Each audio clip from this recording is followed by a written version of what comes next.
Paul was an apostle, alikuwa mtume. Unajua kuna kuwa matetesi. Matetesi ni mwanafunzi, a follower, a student, a learner. Unamfuata ambaye ni kiongozi. Lakini ukikomaa unaacha tu kuwa matetesi, unaja kuwa tu mwanafunzi, you become an apostle and you have what we call apostolic anointing. Una upako wa utume. Kwa hivyo mtume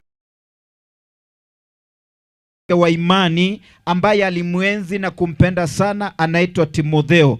Paulo alikuwa na vijana wawili katika kama kiongozi, aliwatambulisha kwa Yesu na akawalea, akawatunza wachungaji ama mitume. Mmoja wao ni Timotheo ambaye tunasema habari yake, mwingine anaitwa Titus Timothy. Katika 1 Timothy chapter 3, things write I unto thee, hoping to come unto thee shortly. Mtume Paulo alikuwa mentor wa Timotheo. Timothy was Paul's wake Paulo. Anasema anamwandikia kwa sababu ana mpango wa kumtembelea. Anatarajia kwamba atamzuru, atamtembelea.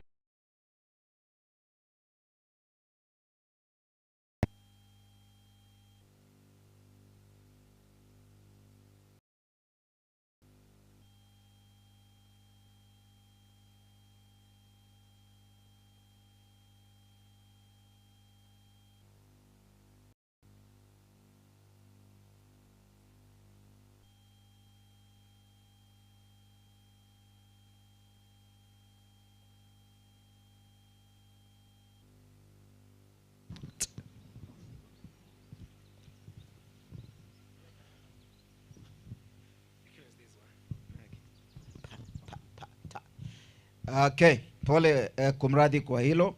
Kwa hivyo anasema but if I tarry long, that thou may know how thou ought to behave thyself in the house of God, which is the church of the and the ground of the truth. Anasema ili Timotheo apate kujua jinsi impasavyo kuenenda katika nyumba ya Mungu, kama vyo kuenenda katika nyumba ya Mungu, kanisa la Mungu aliye hai, nguzo na mbele. Kanisa la Mungu ni familia ya kiroho. Kwa hivyo kila mmoja wetu anafaa kujua ili kanisa linaongozwa vipi, na anapaswa kujua jinsi ya kujipeleka ama kuenenda akiwa mmoja katika ushirika huu mtakatifu. And therefore the Adventist Church or leadership follows the biblical model of leadership. Inafuata mpangilio uliopo katika Biblia ambao ni neno la Mungu. Adventist who have this belief katika huyu Mungu wanafuata vile neno la Mungu linasema. In the Bible God used various items like the ark. Kuna kitu inaitwa Urim, Thummim, the pillar of the cloud and the pillar of fire to guide the visible leaders like Moses and the priests to do what they were supposed to do. Katika Biblia neno la Mungu, Mungu alitumia baadhi ya vitu kama vile safina. Unajua kuna wakati alikuwa angamize dunia kwa maji, mafuriko, maji mengi. Aliambia Nuhu, jenga safina. Safina iwe ni chombo cha wokovu kwa watu wangu. Na akasema baada ya kujenga na kuhubiri miaka mingi, kila mmoja anaruhusiwa kuingia.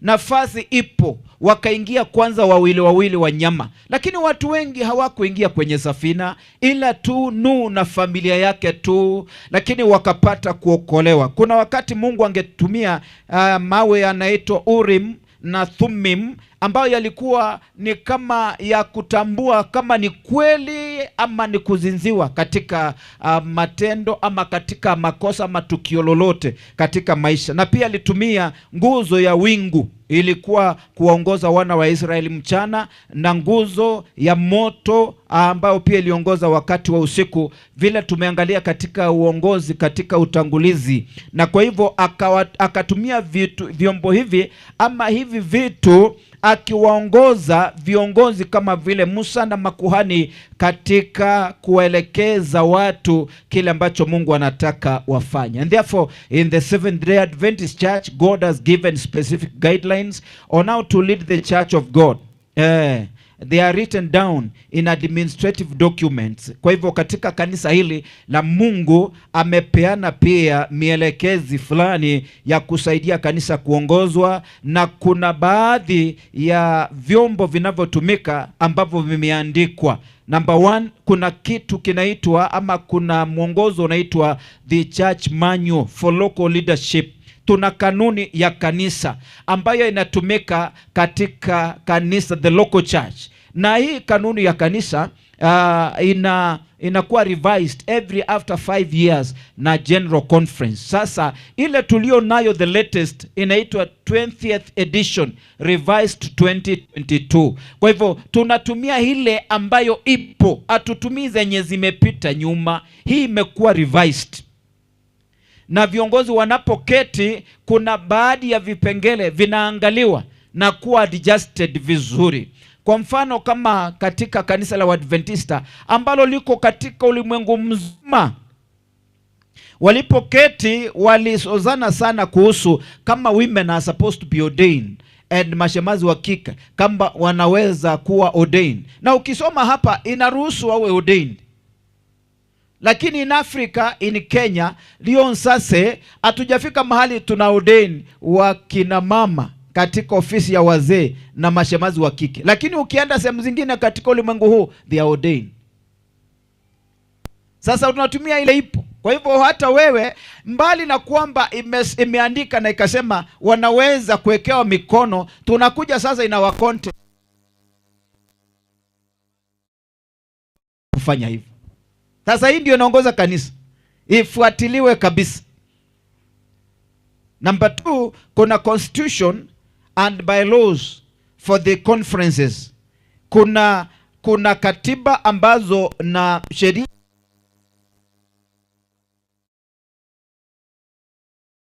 Kwa mfano kama Rion sasa iko katika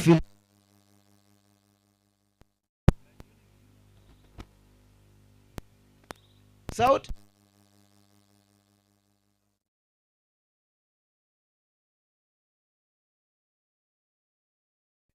Rift Valley Conference, CRVC, ikiwa kule. Kwa hivyo constitution ya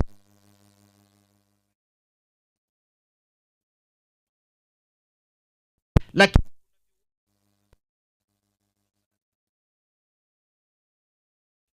katika viwango vya conference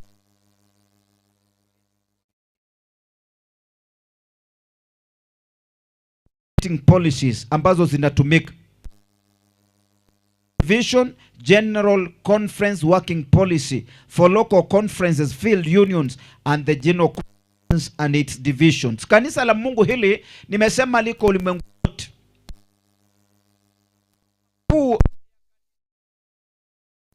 Conference. Ukitoka conference unakuja divisions. Katika division is an organ of the General Conference. Nafikiri mnaelewa hivyo. Ukitoka katika division unakuja kwa unions. Unions ni nyingi. Lakini katika Kenya sisi tuko katika union inaitwa East Kenya Union Conference. Kenya pia iko na West Kenya Union Conference. Lakini sisi tuko EKUC, East Kenya Union Conference. Ukitoka katika conferences katika union unaingia katika conferences ama fields. Ukitoka field unakuja kwa district, lakini hapo katikati kuna stations. Stations haikui captured katika lakini ni organ ambayo pia hapo katikati ya conference na district iko tu hapo kwa administration. Ukitoka kwa district unakuja to the local church. kama nyinyi mko katika district, lakini pia kama Rio sasa na saba school yake kanisa ambayo inaitwa the local church.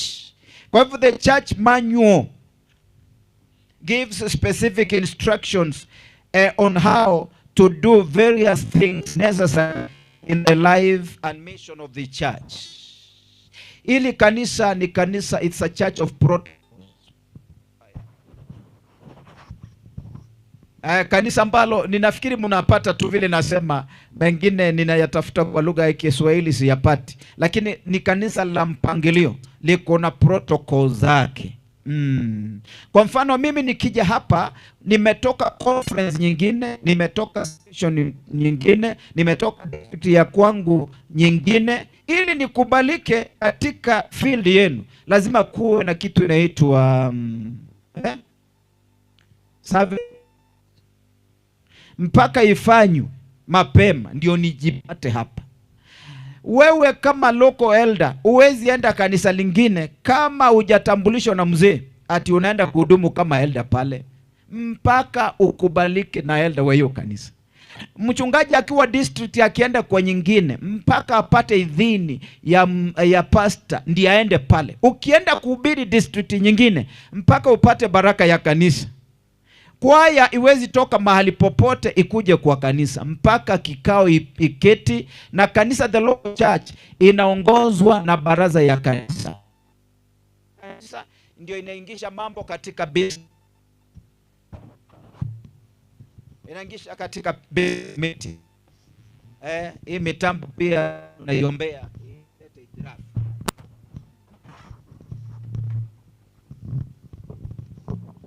So church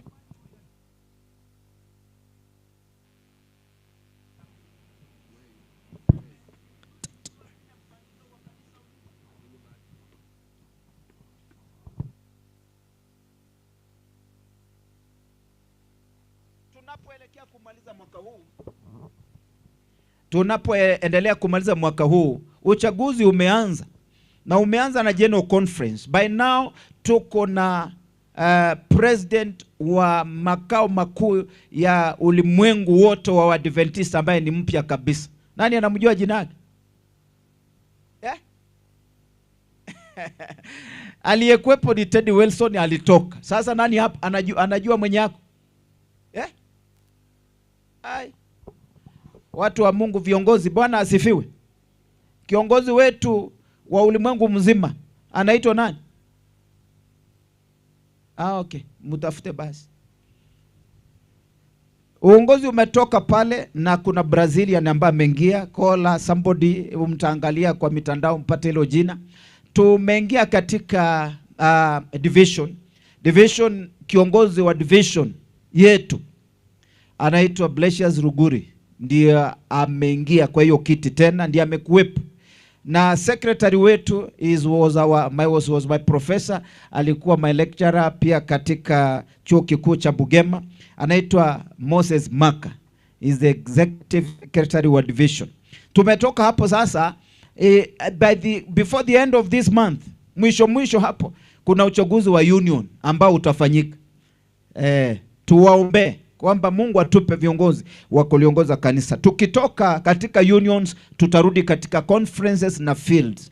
Tukitoka fields tutaingia sasa katika the local church. Mwisho wa mwaka, mwezi wa 11, 12, in fact wengine wanaanza mpaka mwezi wa 10 kunakuwa na uchaguzi, unless kanisa the local church lilikubaliana uongozi uende for 2 years. Kwa hivyo kuna key guidelines ambazo zinapeanwa katika church manual, na hizo ndio nataka nizitaje tu kwa haraka, alafu tutakuwa tumemaliza kipindi, na kama una swali utauliza.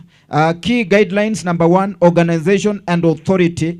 Katika hali ya mpangilio wa kikanisa na mamlaka, ukiangalia chapter 3 inaeleza vizuri kuhusu kile ambacho kinastahili kufanyika. Na niseme nitasoma, itachukua muda mrefu, lakini ni vizuri kanisa liwe na church manual. Kuna moja inanunuliwa, inakaa katika ofisi ya wazee.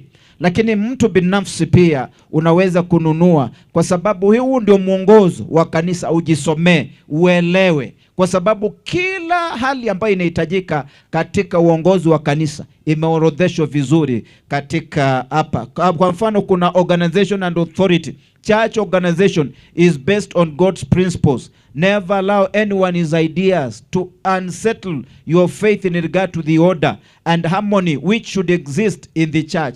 The God of heaven is a God of order, and he requires all his followers to have rules and regulation and to preserve order. Kwa hivyo si maoni ya mtu binafsi. Kanisa aliwezi kuongozwa kama kioski yako ya kuuza nyanya na vitunguu na mboga. Hapana. Hii kanisa inaongozwa kwa kikao. Watu wanaketi, wanakubaliana, wanazungumza, wanafuata mwelekeo na mambo inasonga vizuri katika utumishi katika kanisa la Mungu. Number 2, kuna relationship between the conference and the fields. Kuna mwongozo ambao unapeana mahusiano yanavyostahili kuwa katika conference na field and the local church. Kuna vile ili kanisa leo sasa inastahili kuhusiana na conference kwa njia moja ama nyingine, na representative wa conference katika kanisa hili ni pastor wa district, pastor rafiki yetu, pastor wenu Oyaro. Huyo ndio anakilisha ili conference katika kanisa, and is answerable to the conference, is not answerable to you. He is answerable to the president of the conference. He is not even answerable to any of the 3 executives or even departmental. Mwenye anaajibika kwake ni president wa conference. Pastor Ondabu, what is his other name? James. Huyo ndio president wa field hii. Na hii mambo yameorodheshwa katika chapter 4 ya church manual.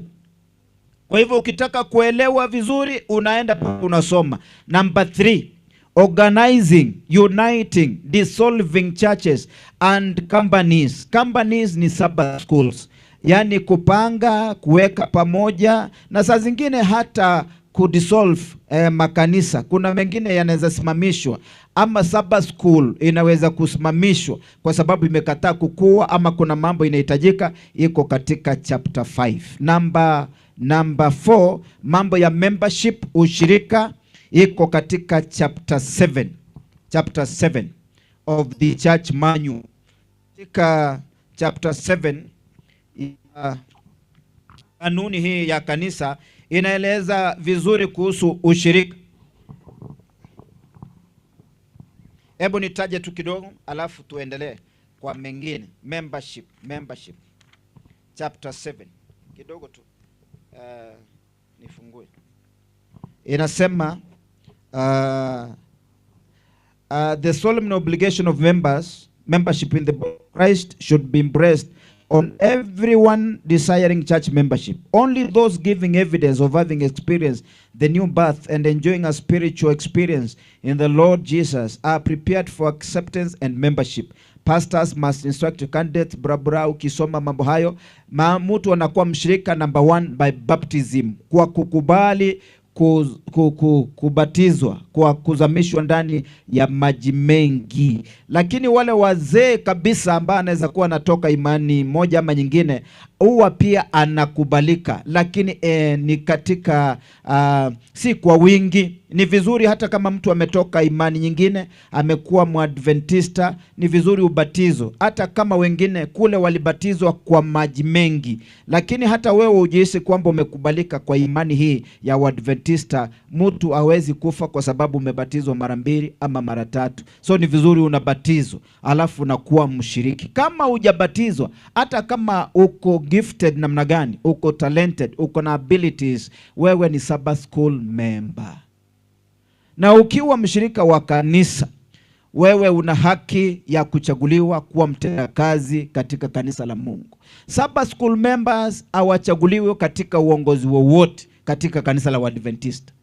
Kama una membership katika kanisa upo, hawezi kuchaguliwa. Kwa sababu ikiwa maybe kuna makosa yametokea, nani anaweza kukudiscipline? Ni vigumu. Ndio naona hata kwaya ya kanisa mpaka wawe members wa kanisa hilo.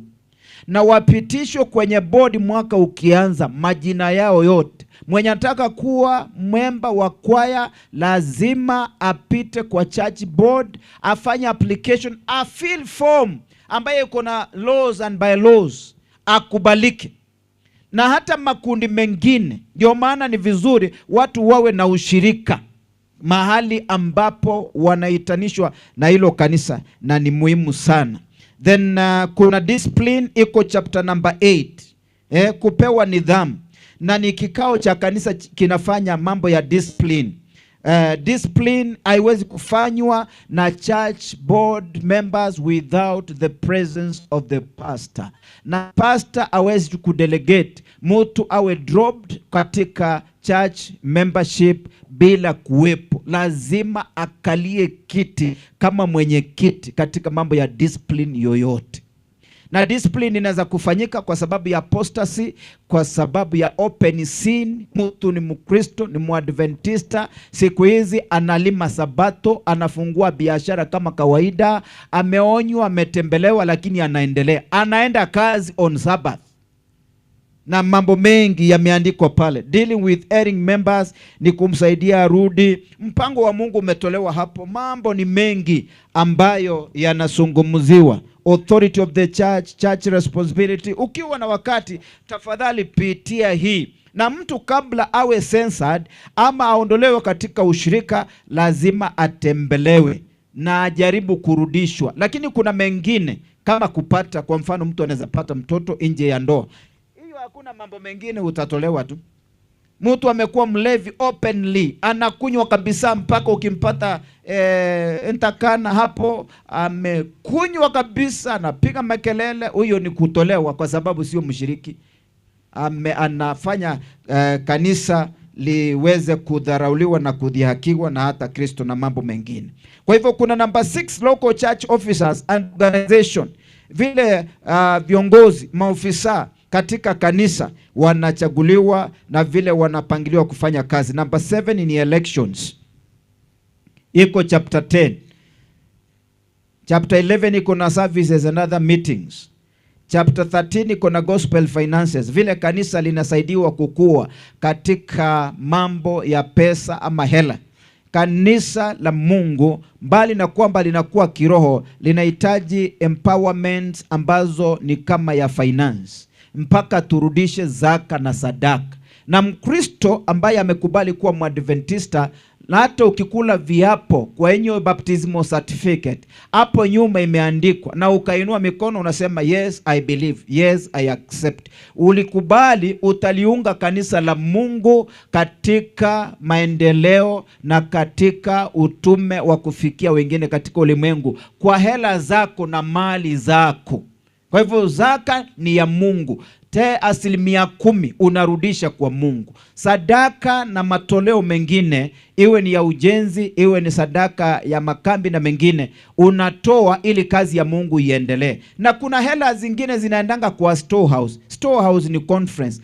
Tithe yote na nusu combined offering na Thanksgiving nusu zinaenda. Sadaka ya makambi, kambi offering yote inaenda kwa field ama kwa conference. Kwa hivyo lazima pia kama local church na nyinyi mtoe katika combine, maana nusu inabaki. Na pia muwe na mpangilio ya kusapoti kiti yenu ya local church ili kuwe na pesa pia kanisani. Kanisa likikuwa saa zingine linahitajingi kiateka. Lakini hapa ni ushago kidogo, hamna kiateka. Kiateka huwa wanalipwa. Sitima ikiwa kanisani munalipa. Hiyo wezi sema tuombe Roho wa Mungu atusaidie wasituulize mambo ya stima. Lazima inalipwa. Kama maji inahitajika imetolewa nje, maji inalipwa. Lakini uzuri Mungu ametusaidia na mvua, tuko na tangi. Kuna vitu mingi. Pastor akikuja saa zingine anahitaji airtime, mnampatia airtime. Communication. Hiyo ni local arrangement. Mgeni anaweza toka kuingine aje kuwahubiria, atahitaji apewe kitu at least, kwa sababu facilitation lazima. Ataendaje? Hawezi kuja mguu, atakuja labda na gari, atakuja na matatu, atakuja na nduthi ama ni pikipiki, hata anakuja na baiskeli. So lazima mumsaidie at least na yeye katika usafiri na mambo mengine. So kanisa linahitaji pesa. Kwa hivyo tunakuwa anointed kuliunga kanisa mkono kwa kutoa pesa. So mtu asilalamika ati kanisa linaitisha pesa. Unajua watu wanadanganywa kama ya kinagori. Ati huko haituangi pesa, wanatoanga. Na kama wanatoa wanapewa zinatoka wapi? Ati unajua kanisa, kuna kanisa lenye watu hawatoi pesa, uongo mpaka utoe. Otherwise mambo mengi yatakwama. Unaona mitambo kama hii, PA system, vitu kama hizi zote zinahitaji pesa. Zingine battery inawekwa, ingine generator ikienda off, hiyo ni pesa inahitajika. Wageni tukija hapa baada ya kutoka mpaka tupewe kitu ndio tuende naye. Kwani utaingia kwa nyumba bila hata mkate na watoto wanaangalia? So pesa mpaka itolewe. Mami kiongozi, watu wange pesa. Na ndio maana tunawapima sana. Tunaangalia hata kuchaguliwa. Mtu hawezi kuchaguliwa ambaye arudishi zaka, arudishi sadaka. Huyu akae kando. Na unapata mtu wako anaongea na atoi. Unaongeaje na utoi?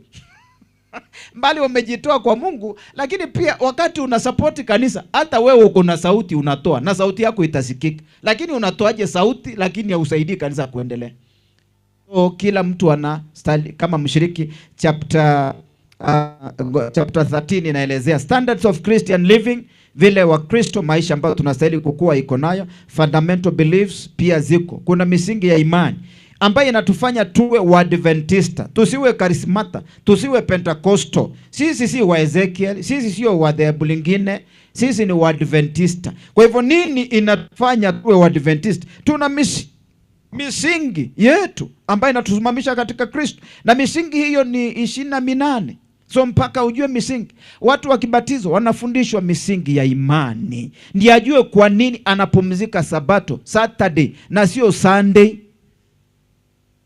na mambo mengine mengi yanatusaidia. And therefore God requires that his church is led by what has been prescribed in the scriptures and in the church manual. So his church, the local church, must be led according to what is collectively agreed upon by the Seventh-day World Church Body as recorded in the latest church manual. Kanisa liongozwe katika ulimwengu mzima, na church manual hii inatumika ulimwengu wote. Ili kanisa sio la sehemu moja, useme Nyangoso hapa upande ya Nyacheki ati. Ili kanisa liko kila mahali. In fact ulimwengu wote, apart from those densely Islamic countries, zile ambazo kuna Uislamu sana, ndio kanisa lijapenya, lakini sehemu nyingine hata uende wapi utalipata liko pale. Hii sio kiosiki ya biashara, ili ni kanisa la Mungu. And therefore this constitute the prescribed way of the local church. Conclusion: Isaiah captures well what constitutes good governance, church administration and leadership in Isaiah chapter 1 verse 19 and 20. Hapo ndio nataka nisome tumalizie hapo kwa leo. Na sasa kumaliza pa 20 minutes, kuna dakika chache tutapia kwa ya himbi. Tusome mstari huo. Ninajua 18 unajulikana na wengi, lakini 19 ya Isaiah wengi hatujausoma. Inasema hivi, is Isaiah. Nataka nifike pale alafu tusome kwaya inapojipanga kuja. 1 mstari wa 19 inasema, if you be willing and obedient you shall eat the good of the land. Kama mkikubali, kiongozi, kama ukikubali na kutii vile kanisa la Mungu limepeana mwongozo, ukweli utakula mema ya nchi. Bali mkikataa na kuasi, mtaangamizwa kwa upanga, maana kinywa cha Bwana kimenena haya. Kwa hivyo ni vizuri kuweza kukubaliana na mwongozo wa kanisa na kutii kwa kufuata yale ambayo yamewekwa, ndio tupate kula mema ya Bwana. Viongozi na watakia mema. Ni fursa ya kipekee kutumika kanisani mwa Bwana. Na kutumika na Mungu kuna baraka za ajabu. Kuna baraka. Nilisema mstari wa mwisho, lakini Roho wa Mungu amenikumbusha nisome Hebu ni vile sikia vile wana Israeli waliambiwa. Muhimu sana katika Exodus. Exodus 23. Ukisoma Kutoka 23 mstari wa 25 kuelekea chini, kuna baraka kubwa kutumika nyumbani mwa Bwana. kazi zote za mikono unazozifanya, baraka kwa hizo kazi inatokana na kutumika na Bwana. Nanyi mtamtumikia Bwana. Wana wa Israeli waliambiwa katika Kutoka 23:25. Na sisi ni Waisraeli wa kiroho. Mungu wenu atakibarikia chakula chako, atawabariki na vyakula na maji, vinywaji. Na anasema nitakuondolea ugonjwa kati yako. Mungu atakuwa Jehova Rafa, huwa anatuponya. Ndio unaona ukitumika na Bwana, hata ukiugua namna gani, Mungu atakuponya ndio uendelee kutumika. Kuna watu wengine unashangaa, watu wanalazwa lakini wewe hata hospitali ukumbuki ni lini ulienda kulazwa huko. Hata kama umeumwa ni kichwa na homa, lakini ati uko chini ni vigumu. Kwa nini? Ni kwa sababu ya kutumika na Mungu. Ukweli. Na anasema apata kuwa na mwenye kuharibu mimba wala aliyetasa katika nchi yako, na hesabu ya siku zako nitaitimiza. Mungu anasema atakemea mwenye kuharibu mimba, mimba ya mimea, mimba ya wanyama, mimba ya wanadamu. Atafanya muzae, I tell you, na hautakosa kuzaa. Hakuna barrenness kwa watu wa Mungu. Anasema ataondoa utasa katika maisha yako kwa sababu ya kutumika. Na anasema atakuongezea siku za kuishi. No wonder Hezekiah hata kama alitumia miaka aliongezewa vibaya, lakini aliambiwa sasa ni kukufa na kufa. Sasa panga mambo ya nyumba yako. Akageuka kwa ukuta, akaanza kumkumbusha Mungu. Akasema, Mungu na ukumbuke, kuna kazi nilifanya yako, kuna mambo nilifanya. Mungu alimuongezea miaka 15. Hata wewe na kuambia kuishi kwako. Ndio maana watu wanashangaa uendi mahali uko tu. Yaani mpaka sasa hivi bado uko. Ni kwa sababu ni Mungu anakuongezea miaka. Alafu anasema hivi, nitatuma utisho wangu utangulie mbele yako, nami nitawafadhaisha watu wote utakao wafikiria, nami nitawafanya hao adui zako wote wakuonyeshe maungo yao, watakuonyesha migongo. Wao usijali na maadui. Ukitumika na Mungu, maadui zako wanakuwa ni maadui wa Mungu, na Mungu ndiye anawashughulikia. Kwa hivyo kuna baraka tele katika kutumika na Mungu. Uzembe ndio unaleta laana, lakini ukifanya kazi hii kwa uaminifu na kwa kujitolea, vile naona baadhi yenu mnajitolea, I tell you, kama dunia bado ipo, baraka za Mungu zitakuwa juu yenu. Bwana wabariki katika jina la Yesu. Kuna mtu ana swali ama nyongeza? Basi kuna kiongozi hapa anataka kusema jambo fupi, na ujitambulishe kwa jina, na watu wanakuanga na miwani. Asante Pastor kwa nafasi. Naitwa Ezekiel Ochari kutoka Inuka Family. Ningependa kuanzia kusema kwamba if I'm wrong you can correct me. Church manual ni vizuri tu, kwa sababu hatuwezi, of course we cannot operate bila guidelines. Tutakuwa kama hatuna mwelekeo kabisa. But does not replace the Bible. Kwa hiyo ili mpaka itufanye eti lazima, hakuna kitu watu unaweza kufikiria hapo muadjust kidogo wakati situation fulani imetokea. An example, nataka kutolea mfano, kuna kwaya ilikuwa imealikwa hapa ngambo, another camp yenye mko nayo, sijui inaitwaje. Liga na Camp Center. Kwaya ambayo ilikuwa imealikwa kule as a guest, they didn't make, waka report late, wale watu wamekwama. Lakini sasa pastor wetu hapa, Pastor Kevin, aliniuliza tunaweza pata kwaya yenye inaweza kuja iokoe hiyo situation. Sai tulitafuta kwaya ikapatikana. Ingekuwa sasa eti lazima body kae, wengine waanza kusema hapana, nini inasema manual inasema walikuwa watumiwe service call mapema. Sasa hiyo ni kama bado huduma ingeendelea. So pastor, ni vibaya kufanya mambo kama hayo. Kwanza kama swali. Asante Ezekiel. Kuna ingine tena? Hiyo yake ni a bit personal, itakuwa deal with creatively. Pia nina swali.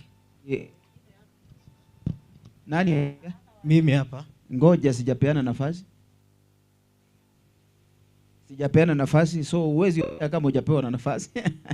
Kitu ya kwanza, kanisa hili linaongozwa number 1 na Biblia, number 2 kuna church manual, number 3 kuna roho ya unabii. Na mambo yale ambayo administratively yanafuata church manual mpaka tufuate church manual. Otherwise ni vile tu standard tunaziweka chini, tunaanza kufanya vitu kienyeji.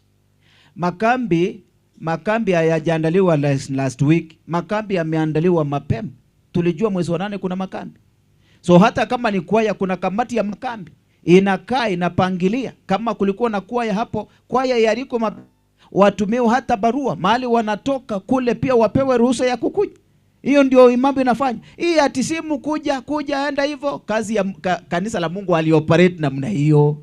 Linafuata muongozo wa Biblia, wa roho ya unabii na church manual. Kwa hivyo hata mtu akiweza kusimamishwa ambiwe church, wazee wakae chini waseme sisi kwa church manual iende namna hiyo, mwamwezi penya.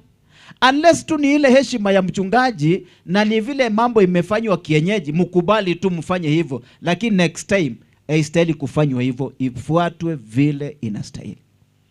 Haya, kuna mwingine alikuwa anaongea? Yes, kwa ufupi, masaa yetu yameisha.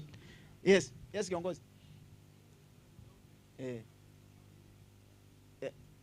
Wewe ni elder na mke wako ni pastor. Hata wewe ni mchungaji, basi tunashukuru. Wakati tunachagua viongozi, sometimes watu wanaignore watu wenye wako wadogo kimwili ama kimiaka, na sometimes ukiongea mzee anaona kama hujui kitu, na sisi tumesoma church manual na tumesoma Biblia. Sasa kama kanisa, hizi makanisa zimekuwa kanisa letu ni our church is a small church kama Sunshine hivi. Mimi ndio second church elder. Na hao watu wanatii vizuri na tuna cooperate na church elders wala wa kitambo. Lakini kana kanisa zingine sijasema ni hapa, they don't pastor na other church elders hawataka kuordain small au watu wenye wana grow so that kanisa liendelee vizuri. How can we advise? Hiyo iko kwa church manual, miaka ya kunini iko kwa church manual. Sometimes wengine wanakilemu kwa church manual inasema wewe ni mdogo au hujaoa au hujafanya nini, huwezi kuwa ordained. So hiyo ndio nilikuwa nataka urespond ili tuone kama sisi tuko irrelevant tuko kwetu na iko aje hiyo. Ni watu waache misimamo mingine mikali.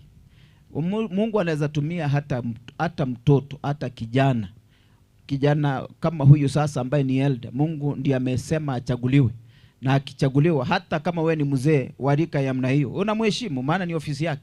Mimi ni mchungaji na nimeanza uchungaji, sijakuwa mzee sana. Nafikiria wakati nimetoka shule nimepita ma district mingi. Kuna wakati naenda kwa district na ni ya town, maprofesa, madaktari, manini, watu wakubwa wengine wazee. Lakini sasa at the end of the day mimi ndio mchungaji na lazima wakubali mamlaka, wawe chini katika mambo ya kiroho. I'm their spiritual father whoever they are. Kwa hivyo lazima watii, wakubali kusapoti kiongozi. Hata Daudi alichaguliwa akiwa kijana. Na imagine kina Joab na wengine wakubwa walipita mbele. Mungu anasema huyu sio huyo. Ka kijana kamesaulika kule ndio kaliletu. Kwa hivyo iwe ni watu wazee, iwe ni watu young, lakini wamepewa nafasi ya kuhudumu, wakuwe supported fully na kanisa kufanya kazi ya Mungu. Kile ambacho tunasema kama wewe ni mzee unakuwa kama ile ndume ikiweka yoki na hiyo ndogo, si inaifundisha kazi? Si hata wewe mfundishe kazi. Kwa nini useme kama usinga kutogambira? Hapana, kama aje. Unaweza pata hata conference mwenye ako hata ni mdogo kukuliko. Hata mwenye ako mali kwa division, ako kwa union, labda hata miaka umemzidi, lakini utaheshimu. Kwa hivyo ni vizuri kushirikiana, tusiwe na ubaguzi kwamba huyu ni mdogo, huyu ni mkubwa namna gani. Watu wote katika umri na rika yoyote wanaweza kutumika na Mungu. What they need is our support and a prayer. Wapendwa, ningependa tuendelee, lakini kuna swali moja. Ningependa tumalize nisikule, karibu kiongozi, nisikule masaa ya wengine.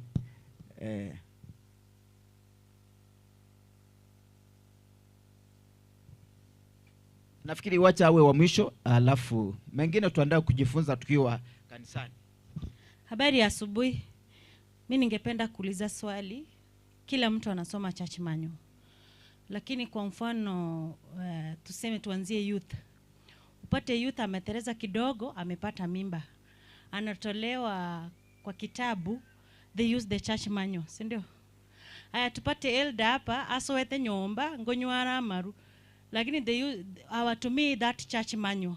Bamutoe airane rocha batiswe, lakini umusayo nyoliro umwana uchire rocho batisirwe oyuno mweseke.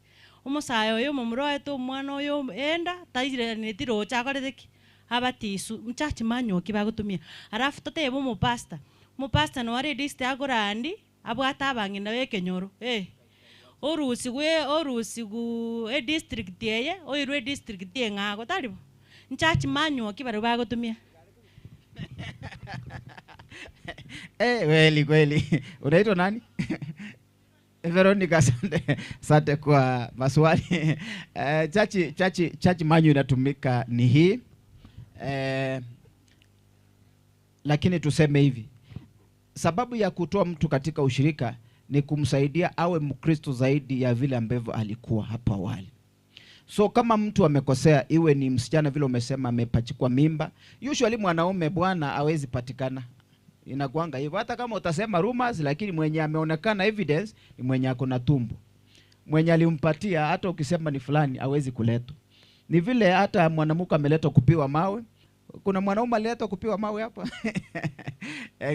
Ni ngumu. So mwanaume ambaye amesababisha huyu aondolewe katika ushirika anaachiwanga Mungu na Mungu atamshughulikia. Lakini mwanamke ambaye amepatikana mbali na kuondolewa, wale waliomuondoa wajaribu wamrejeshe katika kanisa, katika wokovu na awe imara. Unajua ndio unaona hata katika kutoa watu katika ushirika, hata kama pastor ndio chairman, ainuangi mkono. Anauliza wangapi wamesema, yake iko chini. Anauliza wangapi wamesema huyu atolewe katika kitabu cha kanisa. Kwa ishara ya mkono, watu wote wanainuanga mikono. Lakini ya pastor iko chini. Meaning, huyo mtu ambao umemtoa, akipotea, damu yake itaulishwa nyinyi ambao mliinua mikono juu. Lakini kama ni pastor, hiyo mambo ya administrative, kama amekosea na evidence imepatikana, anapewa. Hiyo ndio inaitwa zile chances ambazo mtu anapewa. Atapelekwa kwa kwingine kama anaweza kuongelewa, Mungu amsaidie, kwa sababu hata yeye mwenye dhambi arekebishe, badala angepelekwa nyumbani. Ndio maana hata huyu mwenye tunamtoa, hatumtoi apotee, tunamtoa lakini asaidiwe arudi katika wokovu. Bwana wabariki sana katika jina la Yesu. Unajua kila kitu haiwezi kuwa 100%. Unajua ni kama hata welfare ya kanisa. Kwa mfano mzee amefiliwa, kitasa ipite na kuna mtu atapewa pesa nyingi, mwingine atapewa kidogo. So hata katika mambo ya administration na pia decision making iweze kuwa 100% at times. Itategemea vile utaiona, lakini hiyo church manual itafuatwa na mtu asaidiwe. Tusimame tumalizie hapo kwa leo. Maswali ni mengi. Wana mwajari kuoma na mune chiro.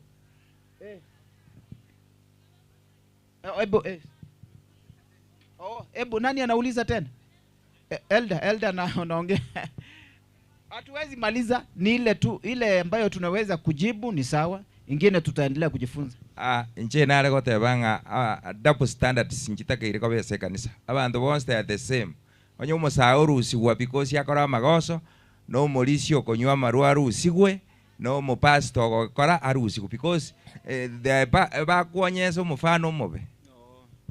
Sawa, tuegule bona bache bakora hiyo na Mungu atawabariki. Kuna mwingine akona jambo lingine? Kuna ingine, kuna wewe nione wangapi? Kuna 1, 2. Nimeongeza dakika 10. Kuna mwingine? Okay, kwa hivyo ni hao wawili tutamaliza nao kwa leo. Kwa hivyo vile Elda amesema kusiwe na double standard. Unajua pastor anashughuliwa ki conference sio kwa local church. So wao ndio watamua. Mchenka la Bombati. Naondelea sasa. Kuna mahali uligusia kuhusu membership in the church and membership in the Sabbath school. Mimi wakati nilikuja hapa sijapeleka miaka mingi, karibu miaka 2 hivi. Nilikuja church, nikabatizwa, nikaingia membership ya church.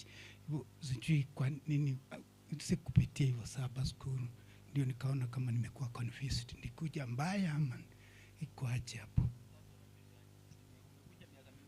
Yeah. Nikaingia na church membership. Sasa nikaona ngakiabole ulibatizwa hapa, si ndio? Oh, membership haiweki kwa Sabbath school, inawekwa kwa main church. So hata wenye wako Sunshine, kwa sababu hiyo ni company, that's a company, hiyo ni Sabbath school, haijakuwa kanisa. Members wala ambao wamebatizwa, ushirika wao unakuwa main church ambaye ni Rion Sase. Nafikiri hiyo imeeleweka. Kila ambacho tulisema, kama hujabatizwa unakuwa treated kama Sabbath school member. Sabbath school member ni mwenye hajabatizwa, lakini ni member Sabbath school. But membership, ili uwe mshirika wa kanisa mpaka ubatizwe kwa maji mengi ndio upate ushirika kanisani. Na vile nimesema inahifadhiwa katika main church, sio Sabbath school. Haya, sema ya mwisho.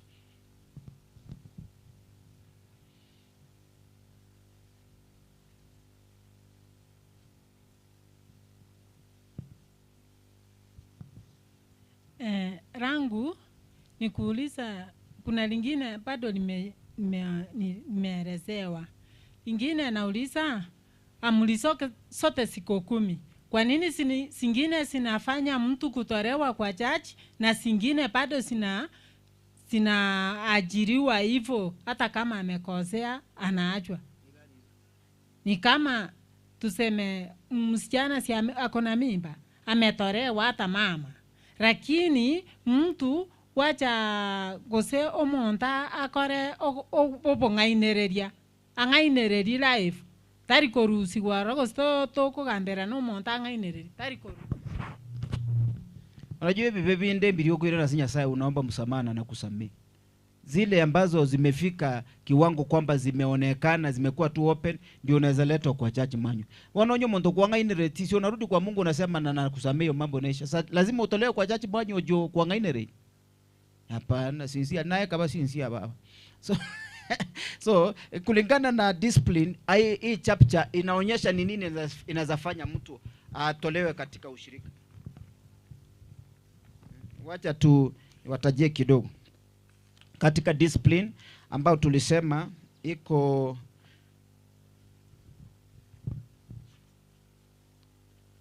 of course sio kila kitu inafanya mtu atolewe ushirika. Na by the way, kutoa mtu ushirika ni kitu kibaya na kigumu sana. Hakuna haraka ya kutoa mtu. Mtu akiwa kanisa ni kama ako kwenye safina, amefungiwa ndani, Mungu atamsaidia mpaka aokolewe. So usiseme kila kitu kionekana toa kwa kanisa, toa kwa kanisa. Ni wangapi tunaleta mbali na kutoa? Kwa sababu kazi yetu kubwa si kutoa, ni kuleta. Ni vile inaenda zaidi mpaka inabidi sasa mtu atolewe. Mapenzi ya Mungu ni kwamba mtu akipata wokovu adumu mpaka afike mahali ambapo anastahili kuwa na Mwenyezi Mungu. Kwa hivyo usifikirie ni furaha sana kutoa watu katika ushirika. A minute.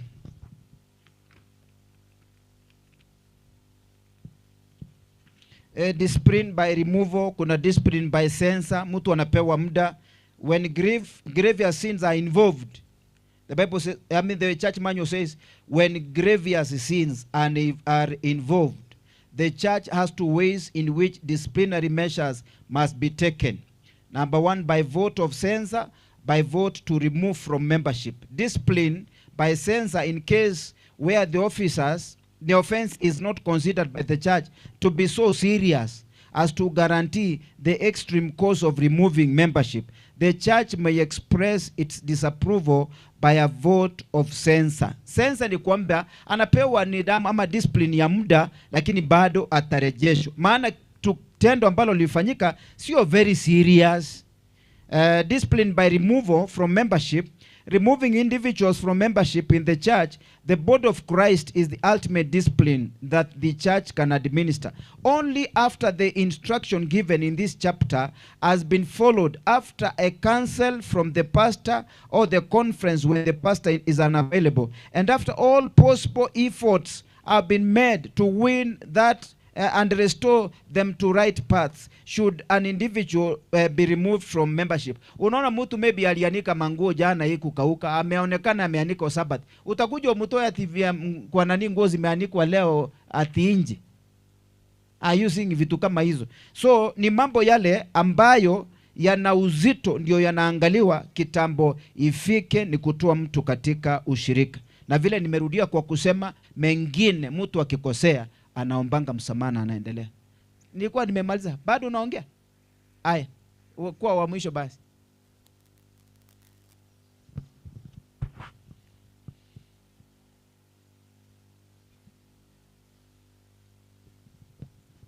Happy Sabbath.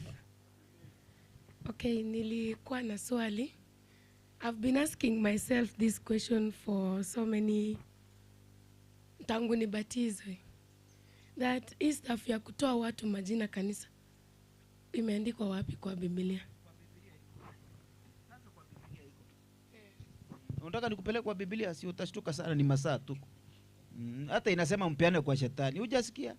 Akionywa mara moja, akipelekwa mwingine, akifanya nini, akishupava shingo lake, basi huyo muachilie shetani amutese. Si inasema namna hiyo na kwingine. So si ati hakuna kwa Biblia, iko. But church administration inakuwa run, tumesema na Bible, but there are vitu zingine ni church manual inafuatwa for administration. Na ni vizuri kuikubali namna hiyo kwa sababu ni mwongozo. Vile ambavyo Mungu alitumia the clouds, akatumia the ark, akatumia Urim and Thummim, pia kanisa liko na church manual. Soma uelewe ili jambo kama hilo likikupata usilalamike. Maana nimesema tools 3: Biblia, church manual, spirit of prophecy. Mungu abariki katika jina la Yesu. Masaa imeisha. Father, we thank you, we honor you. Umetufundisha juma hili zima kuhusu uongozi. Tunaomba utusaidie tuwe viongozi ambao Bwana wanalielekeza kanisa mahali ambapo ungependa liwe katika kuinuliwa na kufanikiwa. Umetupa tools hizi, Biblia, umetupa church manual ambayo ina govern mambo ya kanisa, spirit of prophecy. Tukubali kufuata, ndio tutakula mema ya Bwana katika nchi ya walio hai. Kanisa lako liko mikononi mwako, zidi kuliongoza na kulifanya kukua na kunawiri, na pia tukapokea baraka zako. Tuongoze hata kwa vipindi vingine mpaka mwisho. Ni katika jina la Yesu tumeomba na kuamini. Amen. Wacha tumpishe kiongozi mwingine aendelee.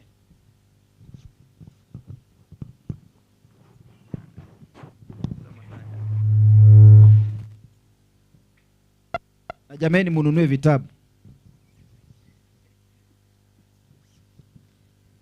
Tunaomba ngosaba tole monene mbiya mono naende twaikira sobosibwa ase ekipindi kia ebitabu twari osaba ng'amo ikoma chenu abana n'abana baminto ekiagereye ne opportunity kwaretire korokung'a time ri opportunity erindekero omonto enyorere ekero togokora tokogenda ase chinga chiaito abana baminto bagenderere gokina kemoika twasabire goetera ase eretera Yesu Motoria. Amen.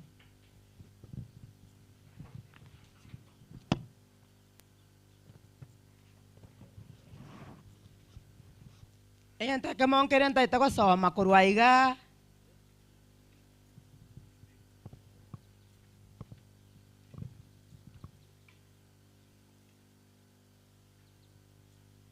Enteke monkere ntaite gosoma Publishing Ministries Department, a unique way of outreach, canvassing a most important work. Kuna mahali ambapo ninasoma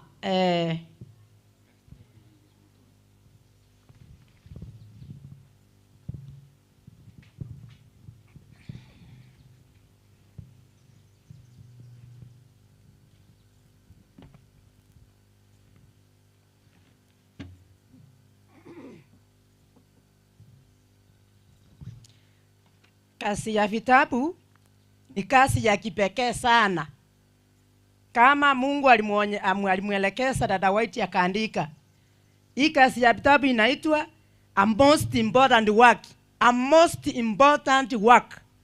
Why is it a most important work?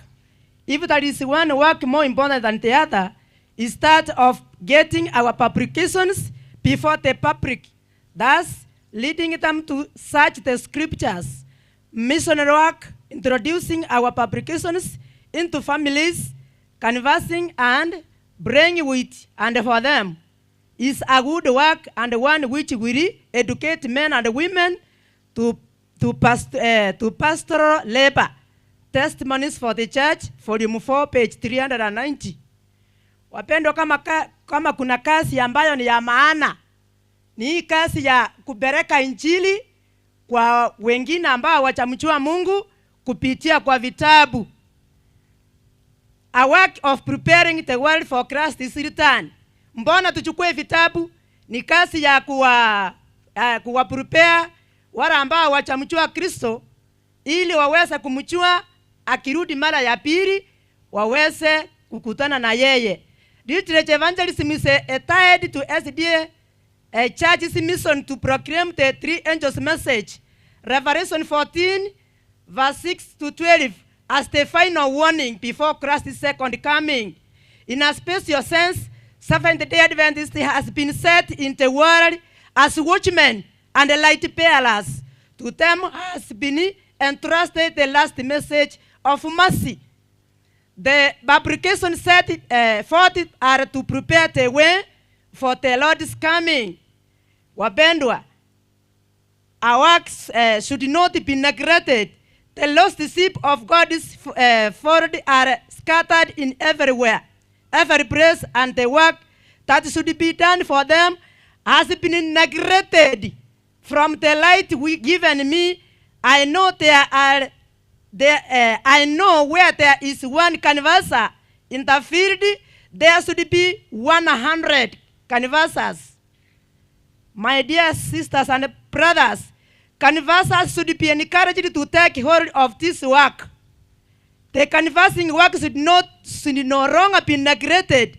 Many times I have been shown that there should be a more general interest in our canvassing work. The circulating of our literature is one important means of placing before men and women the light that the Lord has committed to his church to be given to the world. The books sold by our canvassers open to many minds the unsearchable riches of Christ. Haya maneno yanatoka wapi? Review and Ireland, January 20, 1903 ndiyo yaliandikwa. Mambo ya vitabu sio mambo ya literature evangelist kama wengine wanavyotarajia ama wanasema. Ni kazi ya Mungu ambayo inataka kueneza injili kwa wale ambao wachamjua. Na hii kazi lazima ifanywe sio kwa literature evangelist peke yake, but all church members need to be involved in doing this work. Waumini wote wanahitajika kuingia katika hii kazi ya kueneza injili katika kupitisha vitabu nyumba hadi ingine. Lakini dada White anasema ya kwamba alionyeshwa watu wamekataa hii kazi. Hii kazi watu hawaichukuli kwa maana. Ni kwa sababu gani? Shetani amechua ya kwamba watu wakichukua vitabu nyumba hadi ingine, wengi watachua maandiko matakatifu. Kwa hivyo hii kazi imekuwa kama ego soli. Imechukuliwa kwa msaha sana. Na ni kazi ya maana wapendwa. Ndio kila mwaka tunapata katika makambi yetu, mwinjilisti naye haachi nyuma. Anakuja mwaka hadi mwingine ili aweze kutuuzia. Mulisikia neno likizungumzia mambo ya kuuza yakizungumziwa hapa. Kwa hivyo sio mwinjilisti. Yega asiyetali yo murandi bwe vitabu. Abana banyasaye, pastors, wazee wa makanisa, waumini wote lazima tusirikiane. Tusiachie mwinjilisti kazi tufikirie ya kwamba ni yake. Ndio hata sababu imekuwa ngumu watu kuiona na kuona maana yake. Wapendwa, yemeremeye yo mwinjilisti peke yake muna abandi bakagere. Wana abantu bandi bakagera nga barandi bono bone baoni abu atakiri kolimi yanjini. Wana baoni abu batiri banya kutosorora kibe. Hii kazi ni ya Mungu na ni ya muhimu. Ndio sababu vitabu huja kwetu kila mwaka elinde tena kwa batoko binyora. Na bakwe butu asoma kila mtu awajibike. Kero yomo abana bamito tusangilie hii kazi. Tununulie wengine vitabu, tupeleke vingine kwa wenzetu. Elinde yoko takuwa manene inale kwa bagoko bange. Wana wasibwe ino kuna vitabu, kuna ingine inaitwa At Jesus Feet. Ile kitabu ambayo mnenaji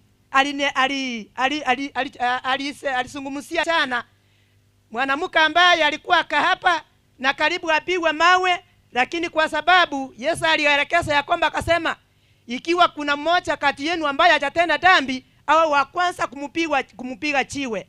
Akainama akaanza kuandika kwa kidole chake.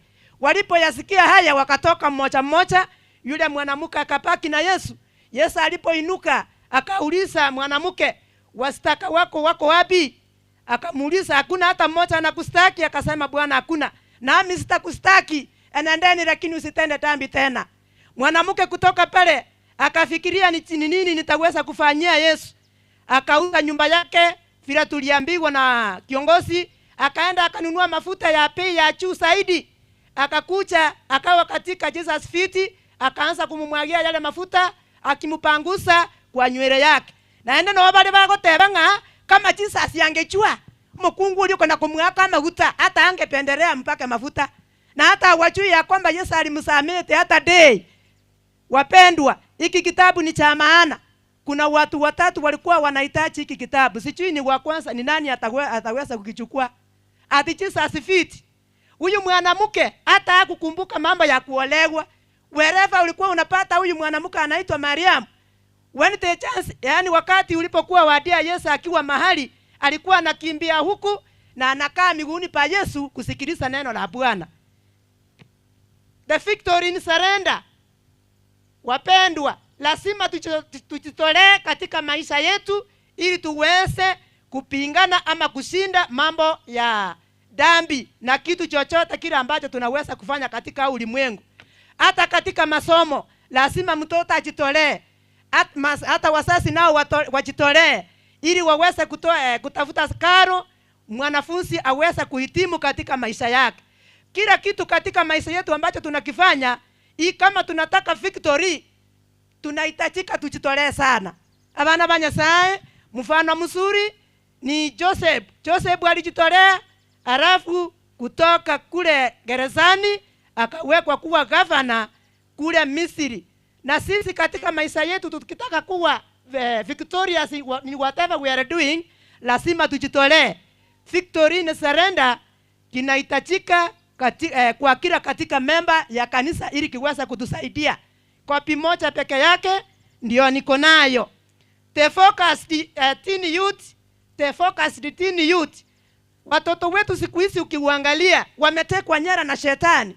Na huyu shetani ataki watoto wetu wawe kielelezo chema, ili na wewe tukitoka sisi wazazi tuwachie kanisa la Bwana waweze kuliendeleza. Origerelia bana ba Nyasaye, there is a great gap between sisi wazazi na watoto wetu. Wamepaki kule ng'ambo na sisi tuko hapa. Ni siku gani wale watoto watatoka pale alafu wafike watufikie hapa?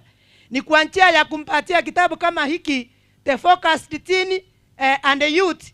Wapendwa, shetani ametoa watoto wetu katika laini ya Ukristo na amewapeleka pale nje kuendea magoli mengine ambayo hata hayawezi kuwasaidia katika maisha yao. Kwa hivyo hiki kitabu ni cha mzazi na cha mtoto wake, watoto wetu waweza kurekebika katika tabia, high experience katika maisha ya Ukristo. Kuna changamoto ambazo tunasipitia. Sasa mimi kama Mkristo ninahitajika kukua, kupingana ama kukumbana na majaribu mbalimbali yanaweza ninayokumbana nayo yananipa experience. Nilikuambia ya kwamba hata wale ambao wanaenda kutafuta kazi katika yale ambayo wanaulizwa ni experience. Wewe umefundisha miaka mingapi? Mimi nimefundisha miaka 5. Kwa hivyo huyo hako na experience ya kufundisha miaka 5. Mimi kama Mkristo ni experience gani niko katika Ukristo wangu? Tangu nipatiswe niko na experience gani? Yale majaribu ambayo tunapitia ndio yanatusaidia kuwa na experience. Abana ba Nyasaye, muno Mkristo nkimbwate ndatebya abantu ngana nche natene neirobo Kristo boiga. Nkimbwate ndatebya abantu munayibwate nene talikuwa na experience mzuri. Ni kimoja, the Samaritan woman, mwanamke yule ambaye Yesu alipata kule kisimani ikiwa saa 6. Mwisho wake alikubali yu Kristo akawa akawa savior, na yeye akaenda kuleta wengine kwa Yesu. Tukiwa wa Kristo nilisikia mwalimu mwenye alikuwa anafundisha mambo ya uongozi. Ili kanisa la Kiadventista linaitwa The School of Learning. Ikiwa School of Learning, wale ambao waumini wamekuja katika hii kanisa lazima wafundishwe jinsi ya kukaa kanisani mpaka Yesu arudi mara ya pili na kuleta wengine kwa Yesu. Ni jinsi gani tunaweza kufanya hiyo kazi ya kuendea wenzetu ili tuweze kuwaleta kwa Yesu. Ama ngana yo kole yendo tokoro kanga evangelism ama personal ministry oba kole abana banyasaye. Ekanisa tera chabo saigenya kobero esabata ase yende yarande mere egeliwa na kitoko ligi bali bande bali moino na kitoko ira kutoko liteni abantu bali babati chinsa chiachire opportunity sinkera nyumba ya mafanikio lio ntomete nokere egatabu kende ngelikia marriage Ezekiel ndio huyo. Nilikuwa na kitu gani ambacho kinaendelea leo, ikiwa siku yetu ya kuwa kimoja viwili, ama tununulie wale wengine ambao hawana. Karibu mwenzetu Ezekiel.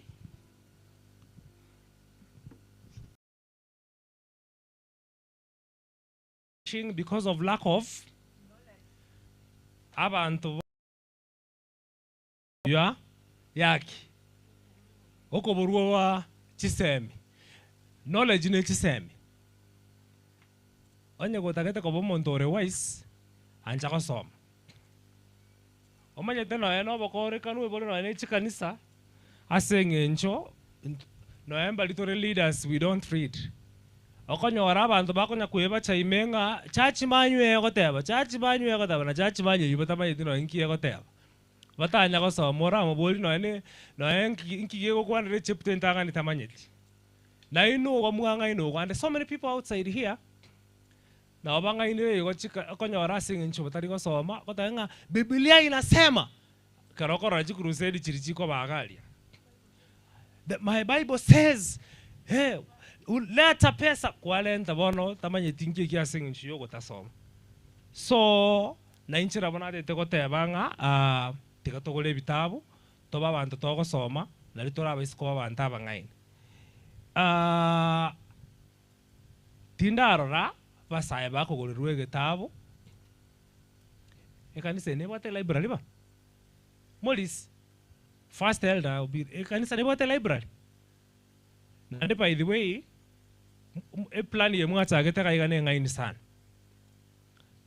na ande mochi mo morereri mana into mochi motorangeri bono muchanga omete mwatora sirio bosani ntobugate chibesa by the way you are not poor chibesa ntobugate sana neli ama itaji yako chietani okonyora kai ora ki chibesa ntobugate we can give a hand iga mochi moro sie room ye igole ne library gete na inde igoro ase e floor no ene ya gata to igorali igora mochi mo morereri mo na ande igoro limo third floor mochi moro sie e library ebitabu bekiroro mo begete librarian ye kanisa abantu bacha babore bitabu kanya kugole bitabu ebikuru bono iga ntagete umulisi nchugo cha togolera abasaye getabu yakamo ngoba mentarande naye to bagolera nchugo mulisi ochira olentre getabu kiriki abasaye kiriki kwa bwate kirikia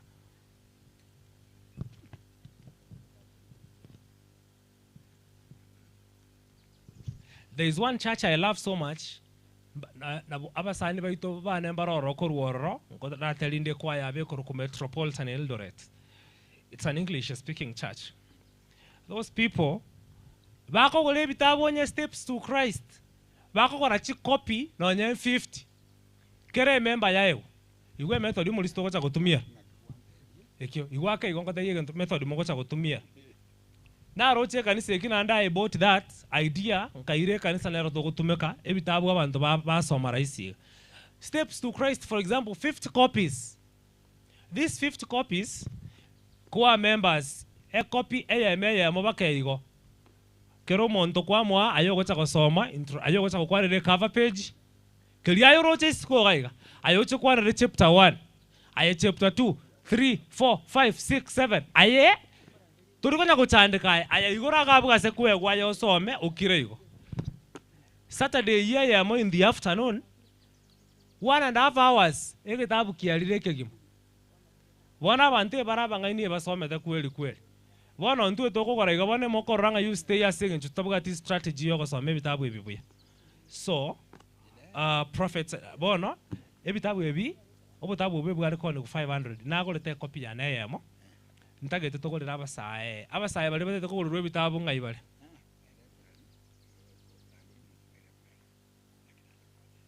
ayuku ya library tali ya library yani nata kita ya mno marai itu kuya kanisa ya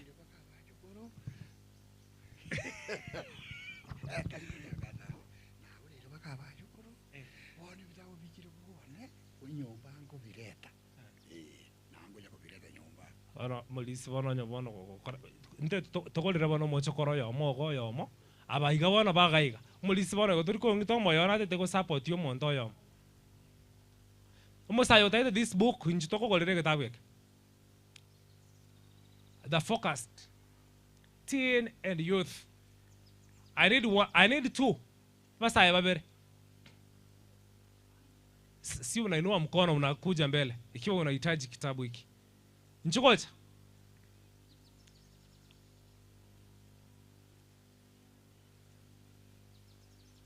basa ya babere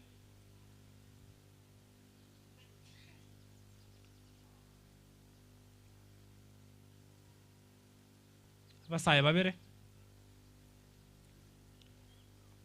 sawa enjoy ile ngora afford as 500 so na kuongezea hiyo yenye unaongeza hiyo yenye uko nayo ndio ninaweza ungesema tu so mbili ningekuongezea so mbili gendo mulisi gali yo mulisi obiri ako 200 oche gocha alafu ngo 200 okole kitabu yake gane 100 yao kwa bwate nchikocha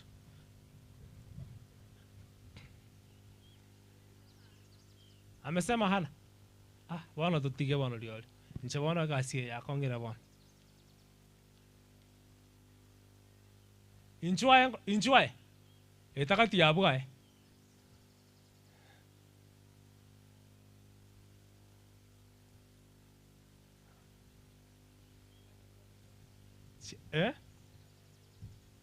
inji toko gole inta emi mogesere 200 mogesere 200 toko le kitabu take this book nta emi moya gap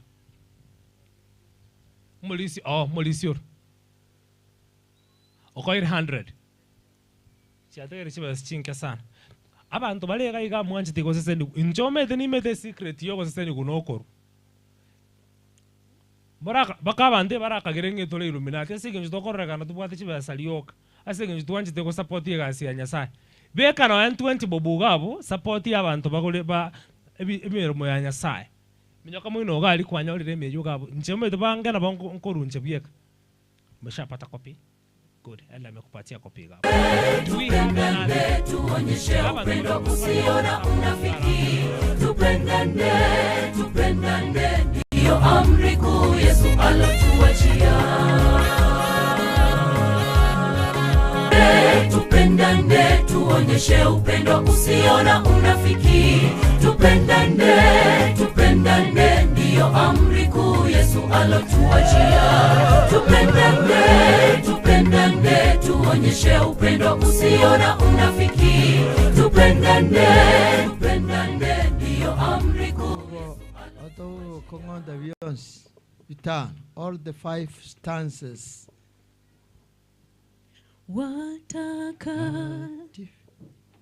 give us the key.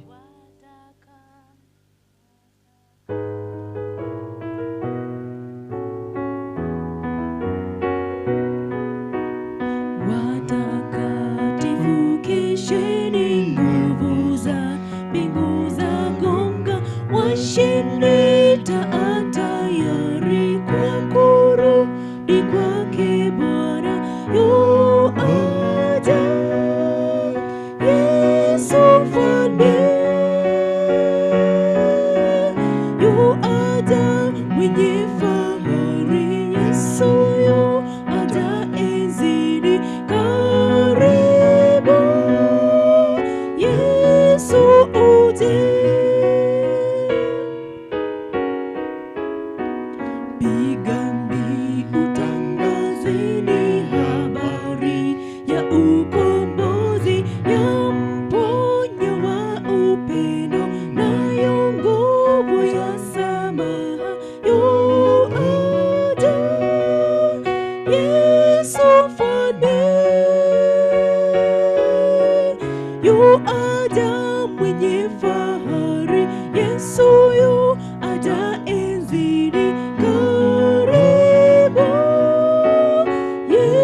Yesu uje.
Thank you so much. Tunaomba. Mungu Baba wetu, shukrani zetu kwako kwa vile umetulinda tangu utotoni, tangu tuanze chuma hili la makambi, na umetufikisha leo siku ya kujiandaa kwa Sabato.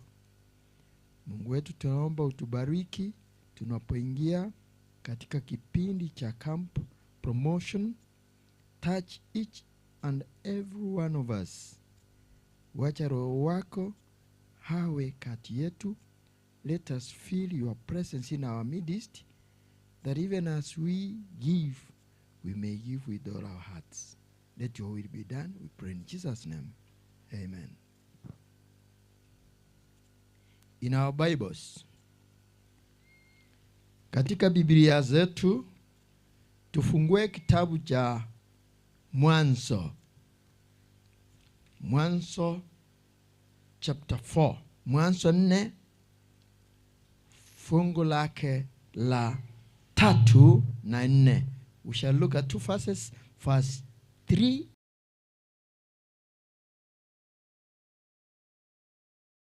4.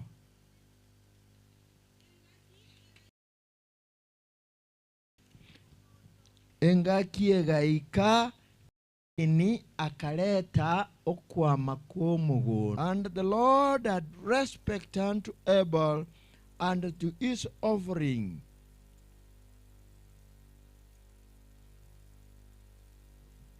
And God blessed, and God accepted, and God respected. That translation said, and the Lord respected. So those that have given, they deserve God's blessings as per the giving. Buna chinkoro chiawa kunetangana jinsi Roho wa Mungu aliguza roho sao, wakamtolea hizi mapato ambao tumeuza hapa, na Mungu hawabariki. And those who did not have but have given their hearts, may God bless them equally. Na sasa tunaomba. Let us pray. Our most gracious Heavenly Father, we want to thank you for this time and this opportunity that you have created and given us the time and blessed our gardens to harvest, and blessed even our fields for our animals, the domestic animals that we have. For those that have given, Lord, we pray that you bless each and every one of them according to their faith. For this our prayer in Jesus' name. Amen.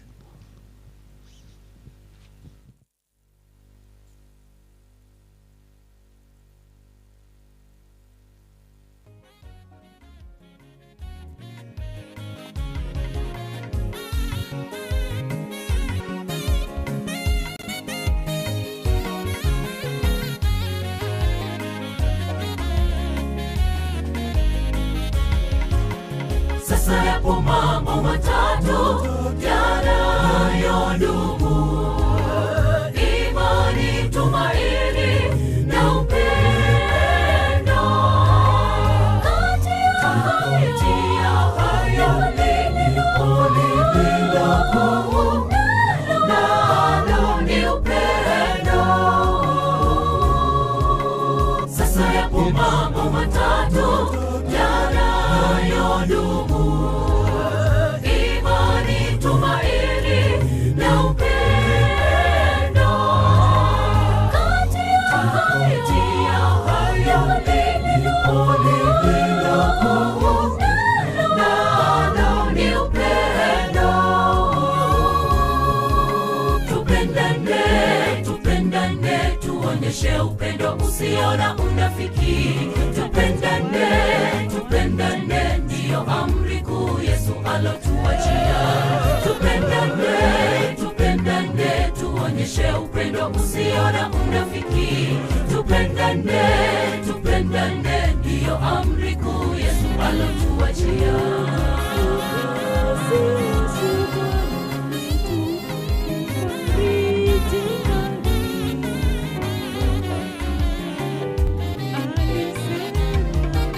Tupendane, tupendane, tuonyeshe upendo usio na unafiki. Tupendane, tupendane, ndiyo amri kuu Yesu alotuachia. Tupendane, tupendane, tuonyeshe upendo usio na unafiki. Tupendane, tupendane, ndiyo amri kuu Yesu alotuachia. Tupendane, tupendane, Yesu anaporudi tena.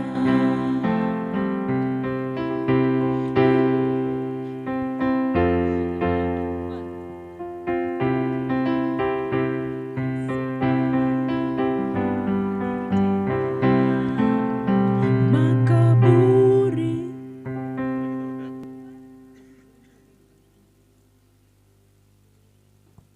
tena na mamilioni pane wataondoka.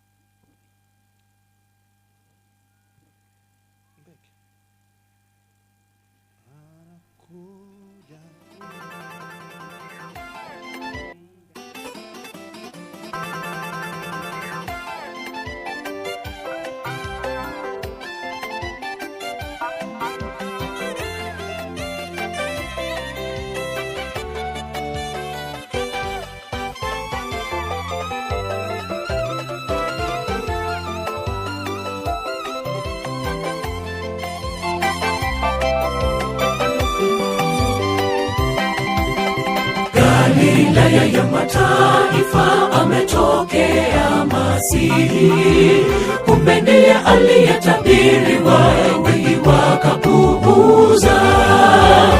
Abebaye dhambi za ulimwengu, uzito ukimlemea Bwana. Huyu ni Yesu apita kando ya bahari. Galilaya ya mataifa ametokea Masihi, kumbe ndiye aliyetabiriwa, wengi wakapuuza. Abebaye dhambi za ulimwengu, uzito ukimlemea Bwana. Huyu ni Yesu apita kando ya bahari. Kingieni muone Masihi kule kando ya bahari. Ameponya vipofu, wengi wametoka kwenye giza. Ameleta mwanga, wavuvi washangaa. Nchi ya Naftali, mkaribishe mfalme.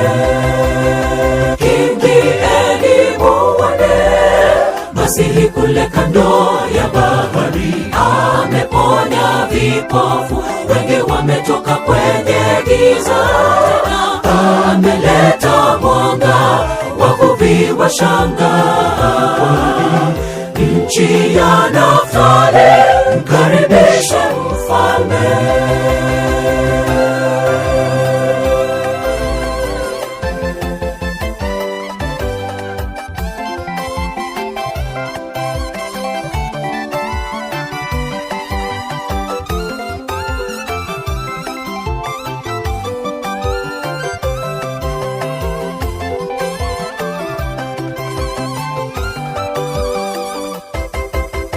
Safari ya mashujaa walioamini neno, watafahamu ishara za mwisho, wengi wakipuuza, kama walivyokuwa wa zamani wasiona habari kwamba huyu ni Yesu apita kando ya bahari.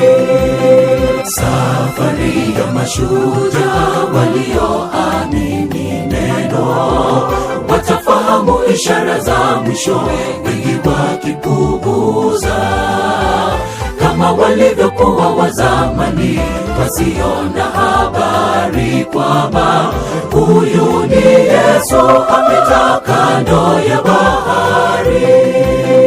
Kimbieni mtoke, mkaachane na mambo ya giza, mkaone mwangaza, mwanga wa Yesu ufukuzao giza. Mapito yenu yote yaongozwe na neno. Yesu ni rafiki, kwake kuna ushindi. Kimbieni mtoke, mkaachane na mambo ya giza, mkaone mwangaza, mwanga wa Yesu ufukuzao giza. Mapito yenu yote yaongozwe na neno. Yesu ni rafiki, kwake kuna ushindi. Kimbieni mtoke, mkaachane na mambo ya giza, mkaone mwangaza, mwanga wa Yesu ufukuzao giza. Mapito yenu yote yaongozwe na neno. Yesu ni rafiki, kwake kuna ushindi. Kimbieni mtoke, mkaachane na mambo ya giza, mkaone mwangaza, mwanga wa Yesu ufukuzao giza. Mapito yenu yote yaongozwe na neno. Yesu ni rafiki, kwake kuna ushindi.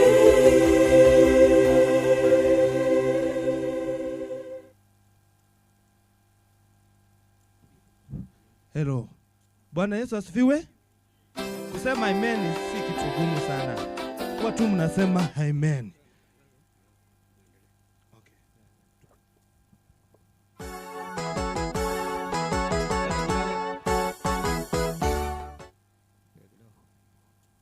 Kwa huu muda mfupi sana ningependa kuwaona wafuatao wateremko huko jikoni. Wafuatao wateremko huko jikoni: Nyaboke Kennedy, Nyaboke Ombongi, Tabitha Kefa, Peris Ezekiel, Jacqueline George, Esther Opero, Evelyn Meroka, Edna Nyamanya, Sara Onsare, Jerida Momanyi. Narudia ili kila mmoja asikie na kupata. Nyaboke Kennedy, Nyaboke Ombongi, Tabitha Kefa, Peris Ezekiel, Jacqueline George, Esther Obero, Evelyn Meroka, Edna Nyamanya, Sara Onsare, Jerida Momanyi. Teremkeni huko jikoni tafadhali sasa hivi. Twakole chiro oyo omoretire ebituma gari anyorirwe akentora bionia onarenge kumusaba birete gochaga kere kwa eye gokora gotera uko tubioni na biro byo tukole chapter ye chiro.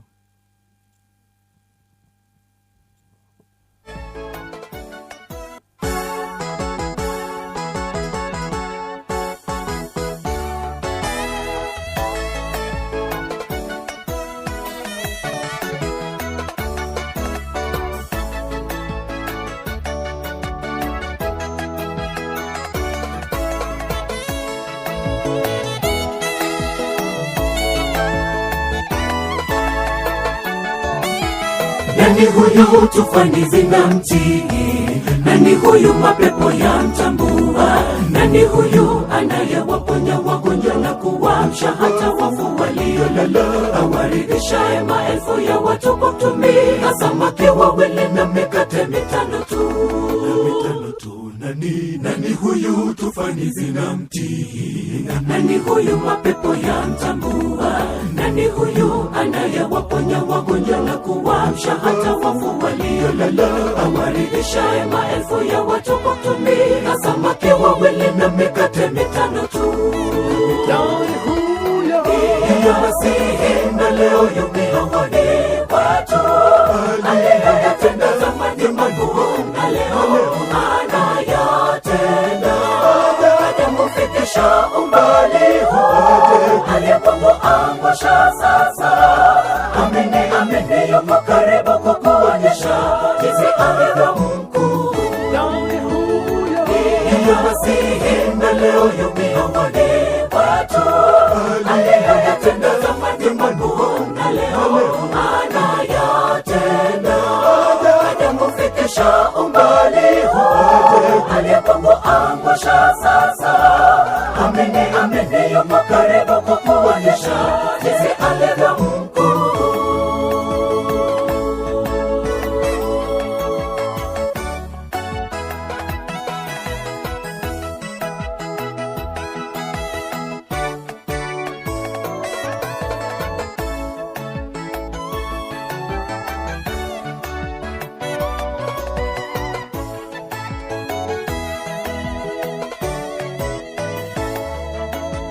Tunapowajulisha nguvu za Bwana na miujiza aliyoitenda, hatufuati hadithi zilizotungwa kwa werevu ili kuwadanganya tu, bali tumeshuhudia ukuu wake, nawe amini hakika utaona uzuri wake.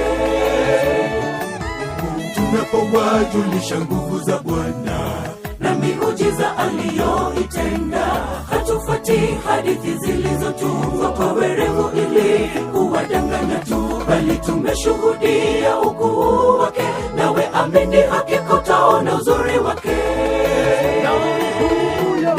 Ndiyo Masihi na leo yu miongoni watu, aliyoyatenda zamani makuu na leo anayatenda.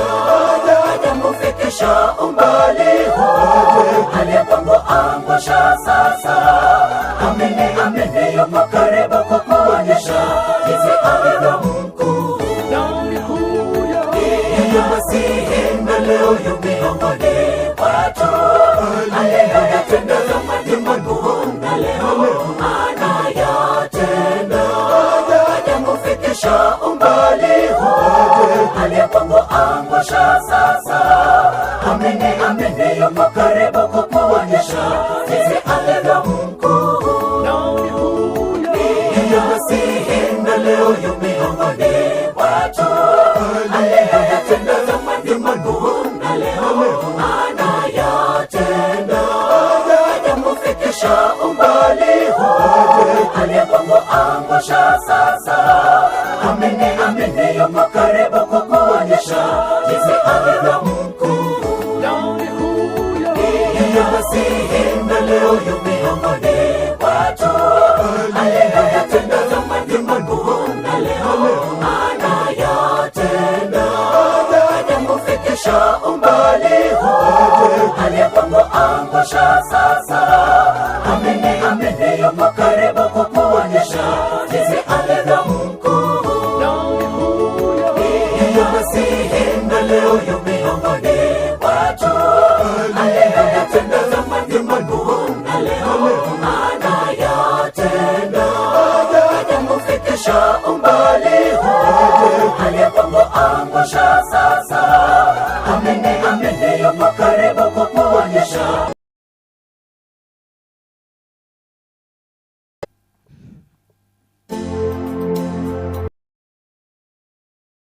Wokovu katika Kristo, na kwamba katika vita hivi ambavyo tunavyo, ambavyo ni vya kiroho and ya cosmic in nature, kuna Mungu ambaye ametupigania na kutupa ushindi. Kwa hivyo nakuwakaribisha katika mahubiri ya mwisho katika makambi ya Rion Sase, tunapozungumza ujumbe tofauti na wajana, kwa sababu tuligundua kuna jinsi ya kupigana na kupata ushindi katika vita vikuu hivi. That is how we are to fight and gain victory in the great controversy. Na tukagundua kwamba walimshinda kwa damu ya mwana kondoo na kwa neno la ushuhuda wao. Eti nasi pia tunaweza kupigana vita hivi na kupokea ushindi kwa damu ya Yesu, damu ya mwana kondoo ambayo inanena mema kuliko damu ya Abeli, kuliko damu ya wanyama.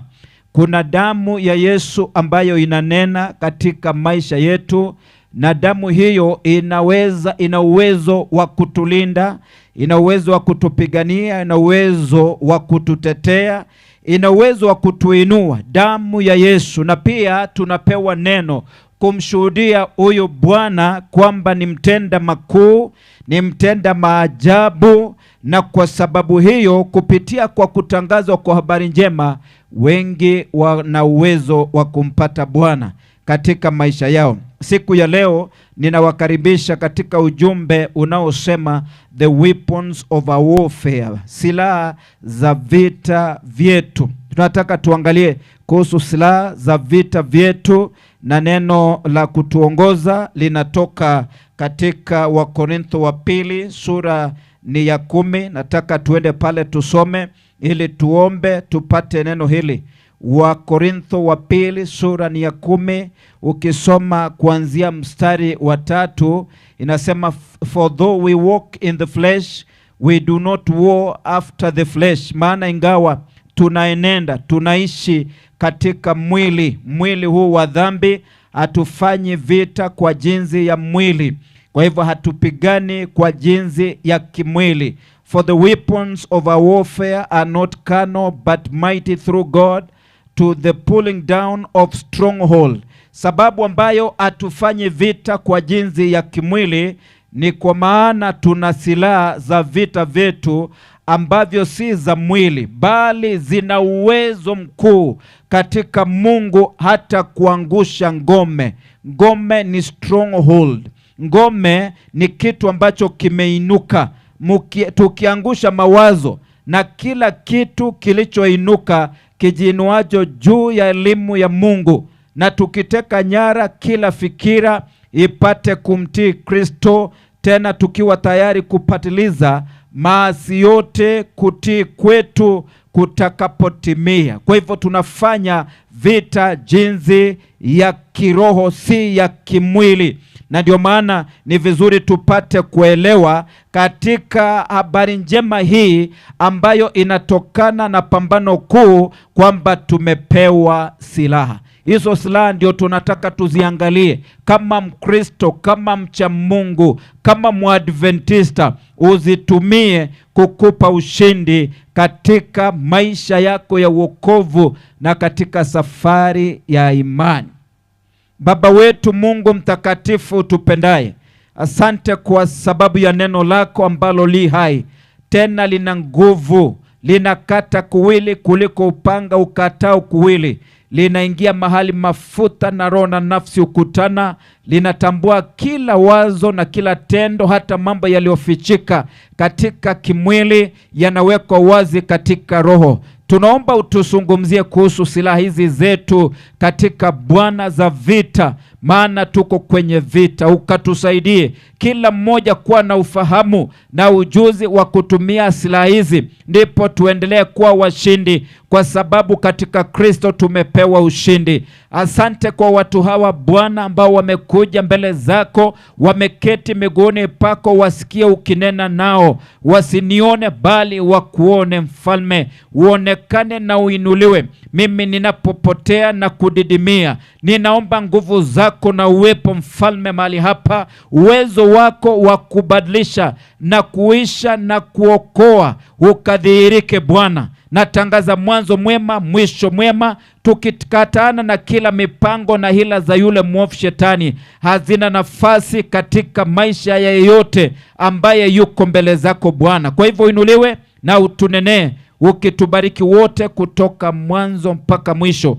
Ni katika jina la Yesu tumeomba na kuamini. Hebu sema amen yenye kuna nguvu kidogo. Amen. Neno la Mungu linasema kwamba tunapokuwa Wakristo na tunapokuwa katika maisha haya, hatufanyi vita kwa kupigana kwa mwili na damu, lakini tunapigana na hali zilizo katika ulimwengu wa kiroho, hata ingawa tuko katika hali ya kimwili. Kwa hivyo vita vyetu si vya mwili.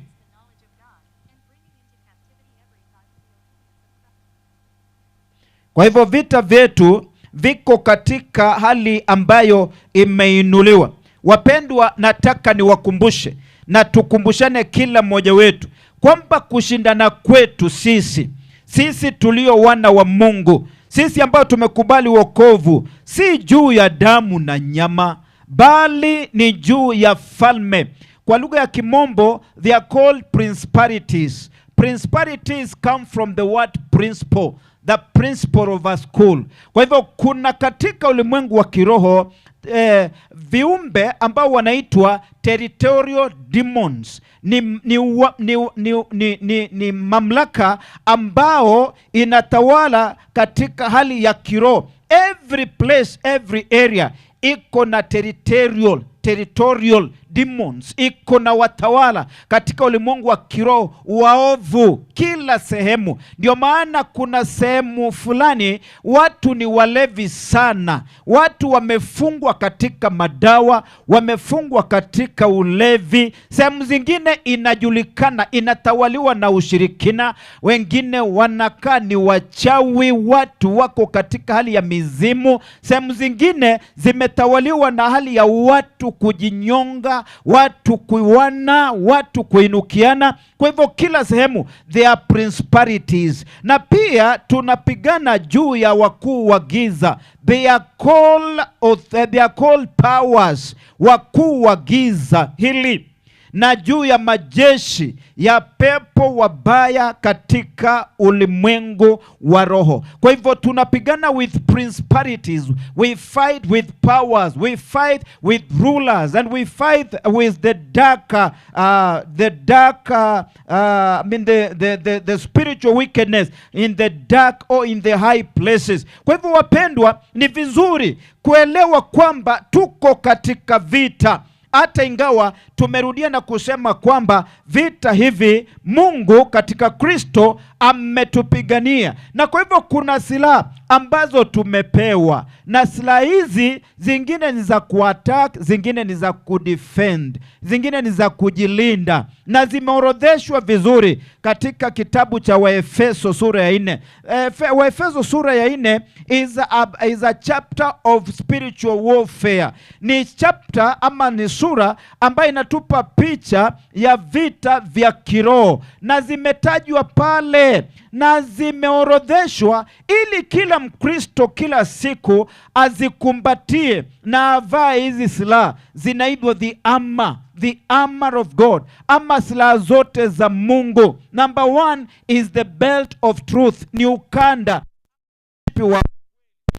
huo unafungwa hapa kiunoni. Kwa hivyo kama Mkristo, mbali na mshipi hii tunajifunga ya trouser hii ya kimwili, kuna mshipi katika hali ya kiroho unastahili kujifunga, ambao unaitwa mkanda wa ukweli. Unastahili kujua ukweli. Na katika kifua kuna breastplate of righteousness, bamba ya kifuani ama la haki, ama dirii ya haki. Kwa hivyo Mkristo ni kama vile askari ambaye hako kwenye vita, na askari huu ni wa Kirumi, na kuna vile alikuwa anavaa kutoka kwa kichwa mpaka miguu. Na neno la Mungu limetutambulisha kwamba unaanza na kuvaa mshipi, alafu hapa kifuani lazima hata na wewe uvae dirii ya haki. And then there is the gospel boots of peace, and there is the shield of faith.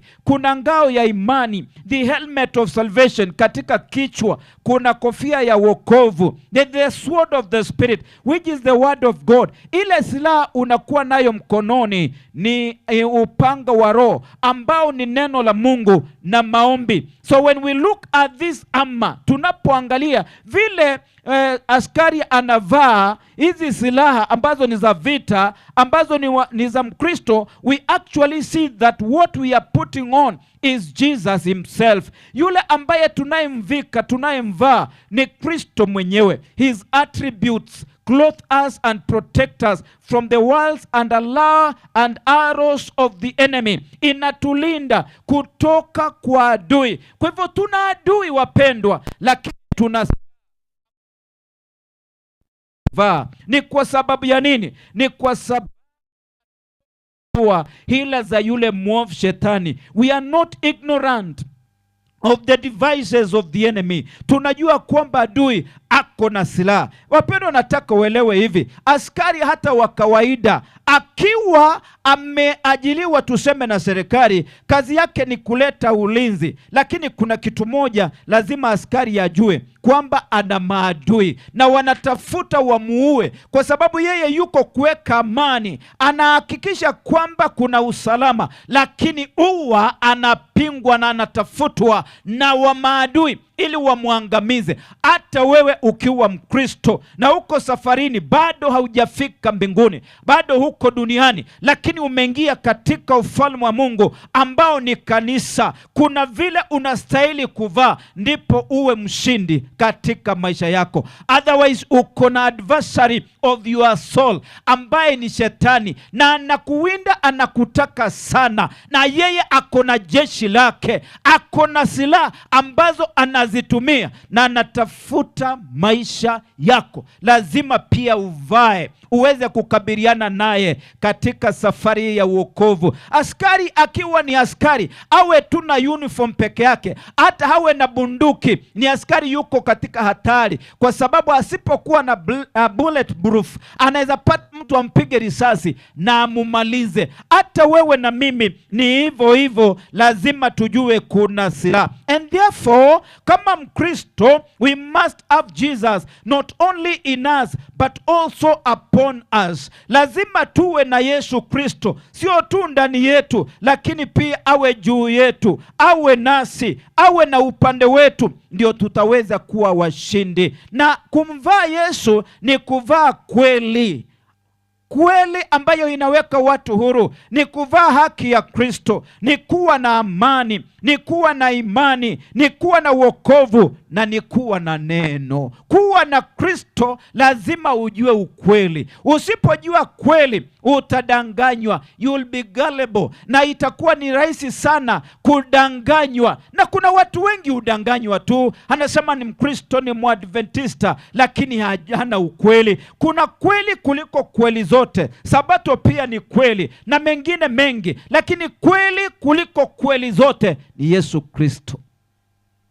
Na lazima uvae haki ya Yesu, si haki ambayo inatokana na matendo na bidii yako, lakini kuna haki ambayo ni vazi unavalishwa na Yesu. Na uwe na amani katika moyo wako. Ukiwa na amani na Mungu, utakuwa na amani na wewe mwenyewe, na utakuwa na amani na watu. Ukikosa amani na Mungu, hauna amani katika maisha yako, na utakuwa si mtu wa kupatanisha, utakuwa ni mtu wa vurugu, mtu wa kutenganisha watu, mtu wa kusambaratisha. Kwa hivyo uwe na amani na uwe na imani, kwa sababu hakuna kile unaweza kupokea kutoka kwa Mungu bila kuwa na imani. Imani ni hakika ya mambo yatarajiwayo, ni bayana ya mambo yasiyoonekana. Imani haiko katika kuona kimwili, hauwezi kuguza vitu kimwili. Imani iko katika moyo na katika roho yako. Unaamini kwamba utainuliwa kimaisha, unaamini kwamba utaishi kesho, unaamini kwamba hata hivyo vita utashinda. Kwa hivyo there is nothing you'll ever receive from God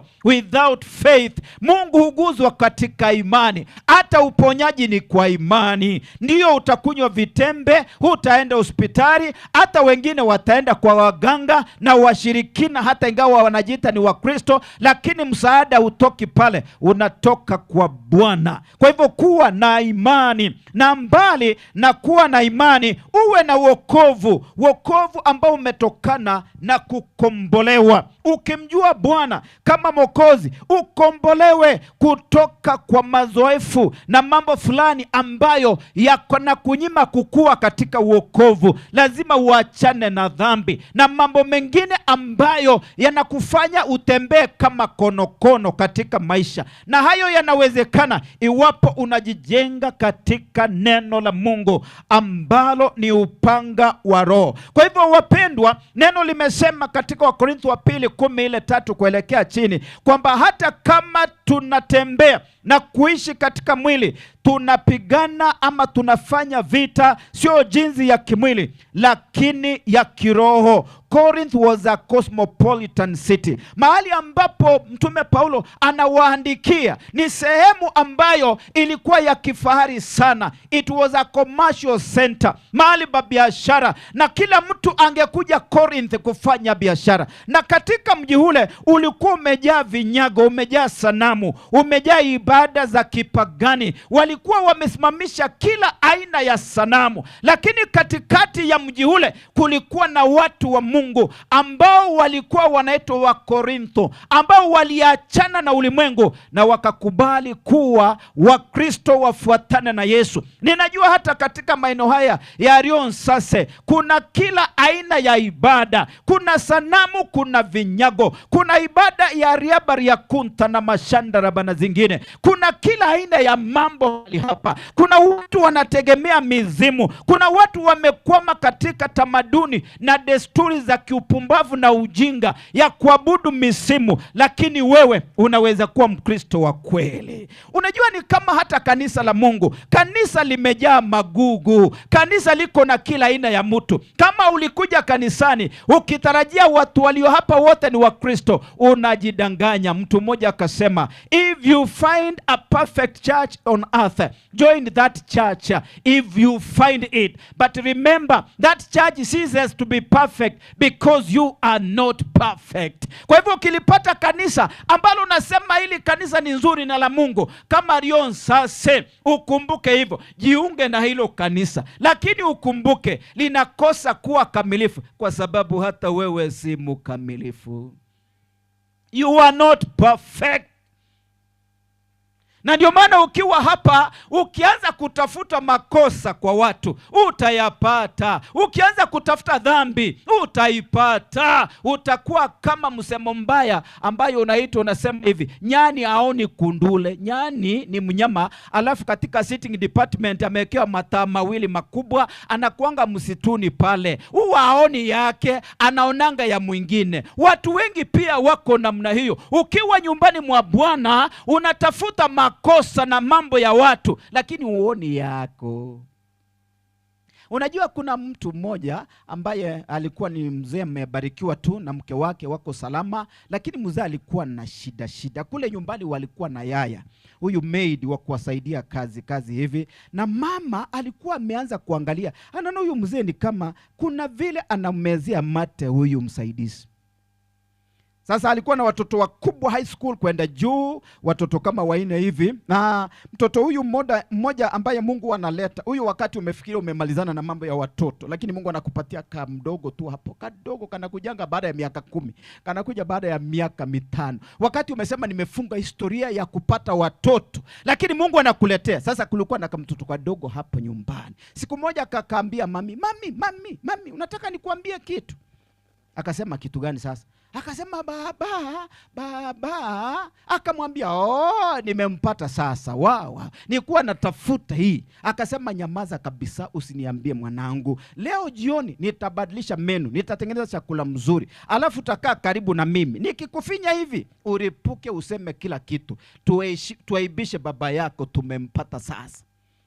Sasa ikafika jioni, mama akaandaa chakula, watu wakafanya self service zile. Sasa watu wamekaa kabisa, kila mtu ameweka chakula. Sasa zile amengoja kila mtu aanze kuonja, akafinya kama mtoto.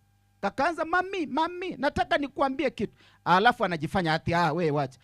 Mami wacha tu nikuambie. Akasema aya basi sema. Baba ako hapo, watoto wako likizo wameketi meza round table wanakula, mtoto wacha anze. Baba, mami. Baba huwa anaenda kazi, lakini anarudi bila koti.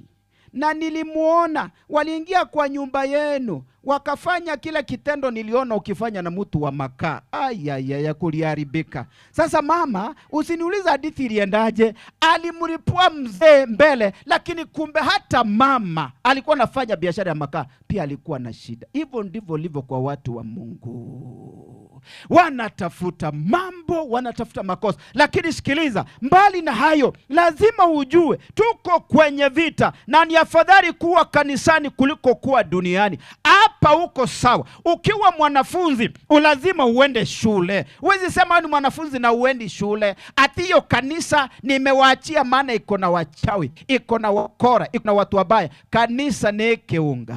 Na kanisa Mungu ameweka pale, na atatengeneza watu wawe kila ambacho anataka wawe. Ndio maana amewavumilia, na ndio maana uko na uhai katika maisha. Kwa hivyo yeye anashughulika katika kila hali, wapendwa, katika maisha. Kwa hivyo hata kama tunaendenda katika mwili, tuko katika hali ya kiroho. Wakati tunapomkubali Kristo kama Bwana, tunaingia katika vita. Tunakuwa na adui mkubwa, na Biblia inamuita simba. Ni kama simba, sio simba, lakini ni kama simba. Ukisoma katika Petro wa kwanza sura ya 5, usome pale chini mstari wa 8. Sikiliza vile Biblia inasema, wewe nifuate kwa ile ulio nayo. Inasema, be sober, be vigilant, because your adversary the devil as a roaring lion walketh about seeking whom he may devour. Muwe na kiasi. Usiwe ni mtu ambaye hauna speed governor, na pia kukesha, kumakinika, kuwa macho, kwa kuwa mshtaki wenu Ibilisi kama simba angurumaye zunguka akitafuta mtu amule. Shetani ni mshtaki wa ndugu zetu, anapenda kushtakiana. Do you know kazi ya shetani number 1 ni uongo? Is a liar and is a father of lies. Yeye ndiye baba wa wadanganyifu wote na waongo. Anapenda kudanganya, anajua kudanganya, na pia is an accuser. Mshtaki, anapenda kustaki. Ati huyu ndio nasema ni wako, muone sasa. Na kuna watu wanafanyanga kazi ya shetani, wanapenda uongo, wanapenda kushtakiana, wanapenda moshene, wanapenda gossip. You know the Bible, kuna watu wanapenda mdomo, wapendwa. Hebu niwaambie, watu ambao ni akili ndogo, they only discuss people. Hakuna kitu ingine, ni kwanza kuangalia kusema huyu ako hivi, huyu ako namna hii, huyu ako hivi. Hiyo ndio kazi yenu. Simple brains, akili ndogo katika maisha. Lakini nasema huyu anafananishwa na simba, lakini sio simba. Kama kuna simba, tuna Yesu mwana wa Mungu aliye hai. Yeye ndiyo simba wa kabila la Yuda. Lakini huyu mshtaki anakuja katika kila hali ili kuharibu. Lakini ukijua silaha zako na sehemu yako katika uokovu, hautamruhusu ili kwamba to devour you. Hataweza kukuharibu, hataharibu ndoa yako, hataharibu hata biashara yako. Sikiliza, hataharibu kazi yako, kwa sababu una silaha na utazitumia kinyume naye. And therefore we have come to understanding that as a Christian we have been given many spiritual weapons. Kama Wakristo tumepewa silaha ambazo ni nyingi na za kipekee sana katika maisha yetu. Let me say that the kingdom of darkness has no authority over us as long as we know who we are in Christ. Nataka niseme na nirudie, uwezo ama ufalme wa giza hauna mamlaka juu yetu ikiwa tutajua sisi tumefanyika nani katika Kristo. What are our rights and privileges? Ni nini ambayo tumepewa kama haki yetu katika wokovu, na tutasimamaje ili kwamba tukabiliane naye. We are sons and daughters, and the weapons we have to fight are good weapons and powerful ones, that we can fight this fight of faith and have victory. Wapendwa, nataka uelewe hivi. Kabla nitaje hizi silaha zingine, katika Kristo tumefanyika wenye haki. Mpendwa, hata wewe, ndio maana wokovu ni wa maana. Wakati ambapo unakubali wokovu katika Kristo, you become the righteousness of God in Christ Jesus. Tunakuwa mzao mteule, ukuhani wa kifalme, tunakuwa ni taifa takatifu, watu wa miliki ya Mungu, na kazi yetu ni kutangaza fadhili zake yeye ambaye ametutoa gizani na akatuingisha katika nuru yake ya ajabu. Sisi ambao hapo kwanza hatukupata rehema, lakini sasa tumepata rehema. Wapendwa, nataka uelewe kwamba sasa kwa sababu ya yale matendo ya Mungu tunazo silaha, na silaha namba moja katika maisha yetu ni jina la Yesu. It is the name of Jesus Christ. Tuna jina ambalo ni zaidi ya majina yote. Biblia inasema katika Matendo 4:12, hakuna jina tulolopewa la kutupa wokovu ila jina la Yesu. Na kwa kutajwa kwa jina hilo, kila goti litapiwa na kila kinywa kinakiri Yesu ni Bwana. Unajua hiyo jina ni jina kubwa kuliko waheshimiwa, kuliko marais, kuliko wafalme. Hakuna jina la heshima. Hata kama utaitwa daktari ni sawa, lakini hili jina linashinda majina yote. Unajua, nikiwa mchungaji, saa zingine nafurahia hiyo mamlaka niliopewa, kwamba katika ufalme wa Mungu nimeinuliwa juu, na kuna wakati mwingine hata ninahubirianga hawa waheshimiwa, na saa zingine nikipata nafasi ya kuwaombea, I tell you, ninawaombeanga wakiwa wamepiga magoti, lakini mimi ninasimama. Can you imagine? Nishaipata nafasi nikaombea gavana wa kwanza wa Nakuru siku moja, na unajua huyu mtu ni kama rais katika kaunti yake, lakini nikajipata katika mkutano, akasema pastor, ombea huyu mheshimiwa, na nikasema basi njoo hapa na pia wako na watu wako wa mikono. Walipokuja mbele, mwambia piga magoti nyinyi wote chini. Unajua unaweza piwa risasi ukimwambia hivyo, lakini kwa mamlaka mbinguni walipiga magoti chini. Mimi si kupiga magoti chini because I had to take territory. Sasa mimi nimesimama kwa niaba ya mbingu na nikawaombea na kuwaguzaguza na kuwawekea mikono kwa sababu niko na mamlaka. Sasa hata hiyo unashika. Ili jina linashinda majina yote. Tumepewa hilo jina.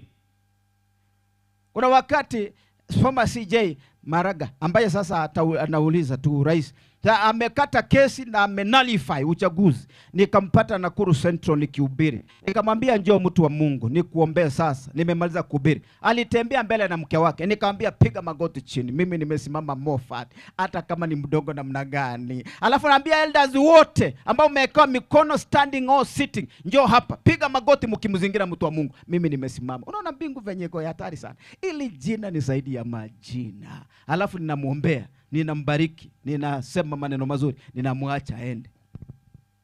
Ili jina linashinda majina yote ya viumbe, linashinda principality hizo, linashinda powers, linashinda spiritual wickedness, linashinda rulers in the dark world. Ili jina linashinda majini yote, mapepo wote wa kuzimu, wawe ni maimuna, sijui wanaitwa nini, hata stanga sina haja, lakini wote ili jina la Yesu wanapiga magoti na kukiri kwamba Yesu ni Bwana. Linashinda kila aina ya magonjwa, iwe ni coronavirus, iwe ni kansa, saratani, iwe ni diabetic. Ili jina linashindanga magonjwa yote, hata kama ni ipi, na ukilitaja kwa imani, hata wewe mtu anafunguliwa na anapona. Hata watu ambao wako possessed wanafunguliwa. Linashinda kila addiction, haijalishi ni madawa gani, haijalishi ni ulevi wa kila aina gani. Ili jina kwa kweli ukilitaja, hata wafungwa wanafunguliwa na wanawekwa huru. Kwa hivyo tumepewa jina zaidi ya majina yote, jina la Yesu Kristo ambaye ni Bwana na ni Mwokozi wa maisha yetu wapendwa.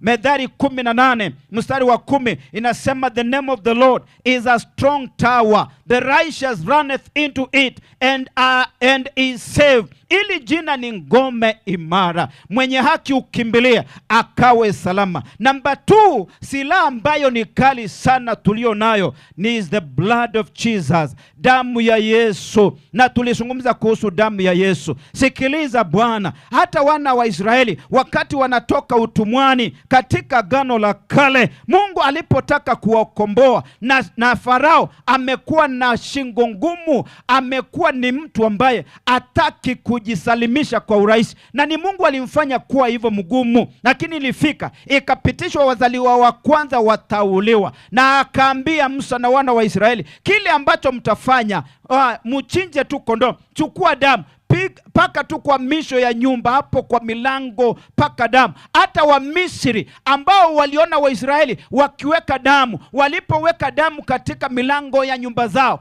hata na wao wazaliwa wa kwanza hawakuuliwa. Kwa hivyo damu ya Yesu inaokoa, damu ya Yesu inalinda. There is power in the blood of Jesus.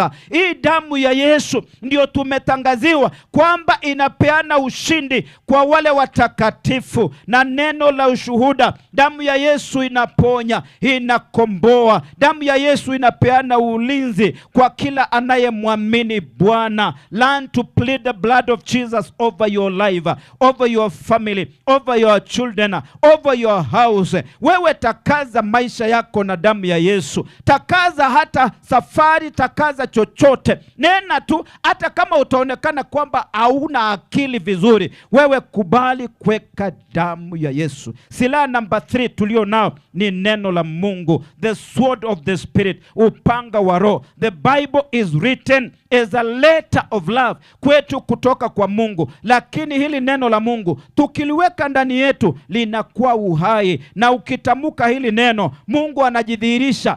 Sikiliza mpendwa, Mungu saa zingine hajibu kwa sababu unaomba maombi mrefu ama machache. Anajibu neno lake, maana neno lake hivi analiheshimu kwamba ameliweka juu ya jina lake, na neno la Mungu has been established in heaven forever, na Mungu anapasua neno lake ili kulitimiza. Kwa hivyo neno la Mungu katika moyo na katika kinywa linakuwa ni silaha hatari sana. Ndio maana unastahili kujua neno zaidi ya vile unajua movies, zaidi ya vile unajua wachezaji wa mateams, zaidi vile unajua watu wengine. Jua neno la Mungu. Nini Mungu anasema kuhusu maisha yako? Kwa sababu kila eneo na kila sehemu lazima kuna neno la Mungu kuhusu hapo. Ndio unajua kwamba kwa mfano ya Zaburi 91 is a sum of protection. Mungu anakulinda. Unaenda kwa Zaburi 91 kwa mfano, unasema I dwell in the sacred place of the most high God, I shall abide under the shadow of the almighty God. I say the Lord is my shield, is my defender. 10,000 are dying all around me, but they are not coming near me. Wewe jua neno la Mungu. Linakwambia vile amekupa mamlaka ya kukanyaga the young adder, ya kunyakanyaga inge, nyoka, hata simba, ya kukanyaga wanyama wote ambao wanatumika na adui shetani. Jua neno la Mungu,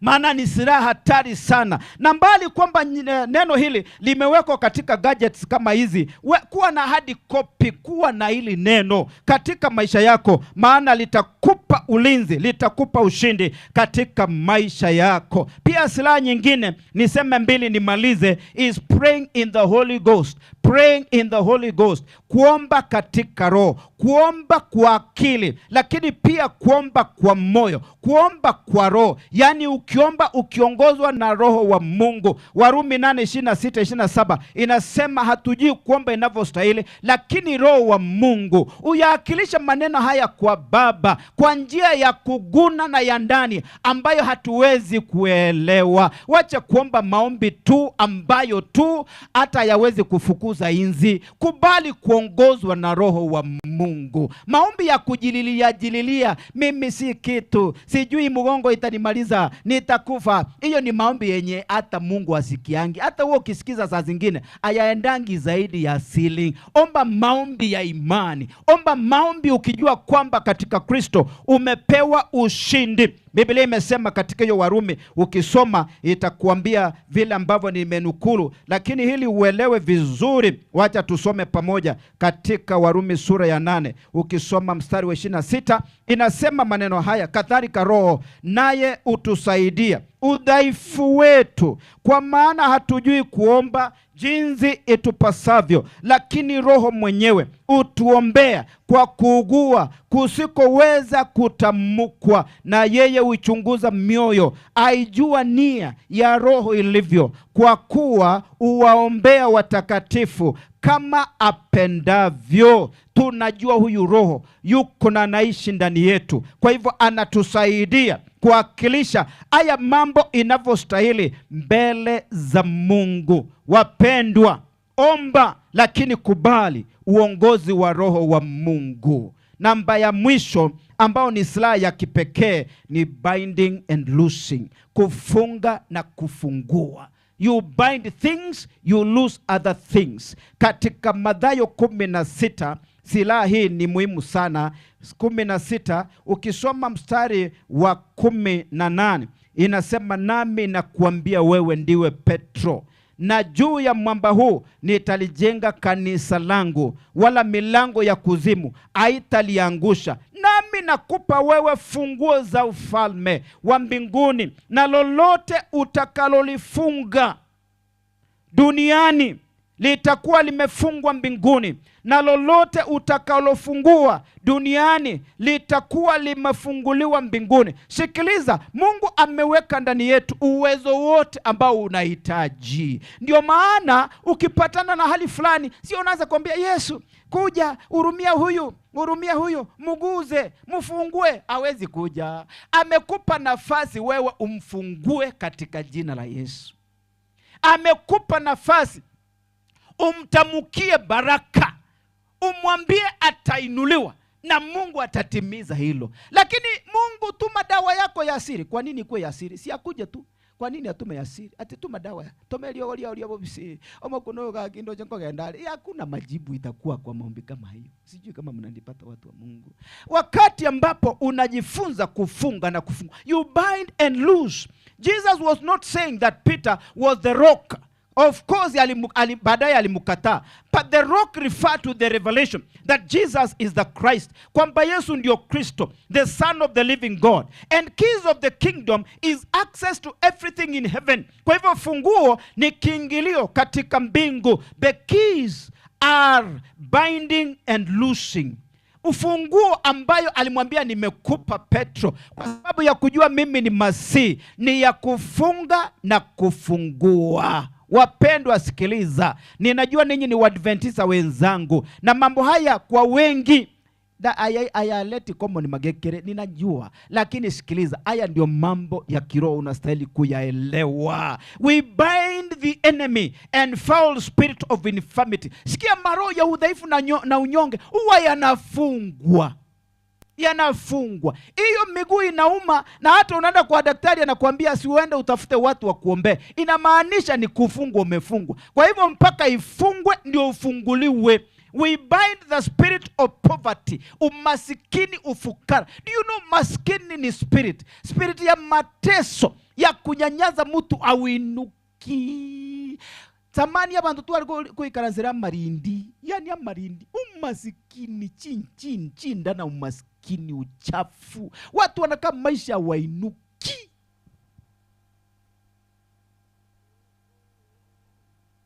Na usipende umasikini, usipende ufukara, usibadiliange umaskini. Mimi sina. Biblia inasema hata yule ambaye ni mnyonge aseme hako na nguvu, masikini aseme mimi ni tajiri. Hata kama uko maisha ya chini, usikubali kukwama hapo. Wewe pia ona maisha watu ubadilika, kubarikiwa katika hali ya kiroho, lakini hata kimwili. Kama watu wengine wanaendanga hata ngambo, hata wewe siku moja useme uende. Yani haitoko lini ndege na olimo. Uwezi.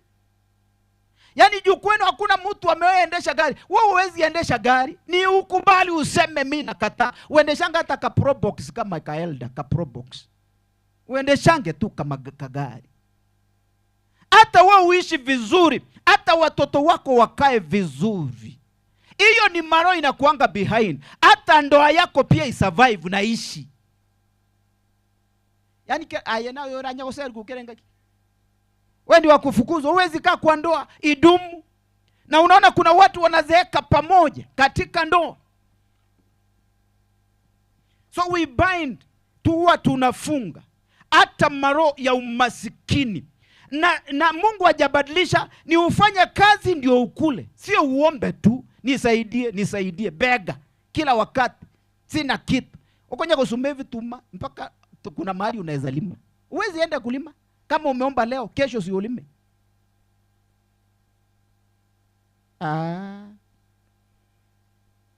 We bind the spirit of perversions.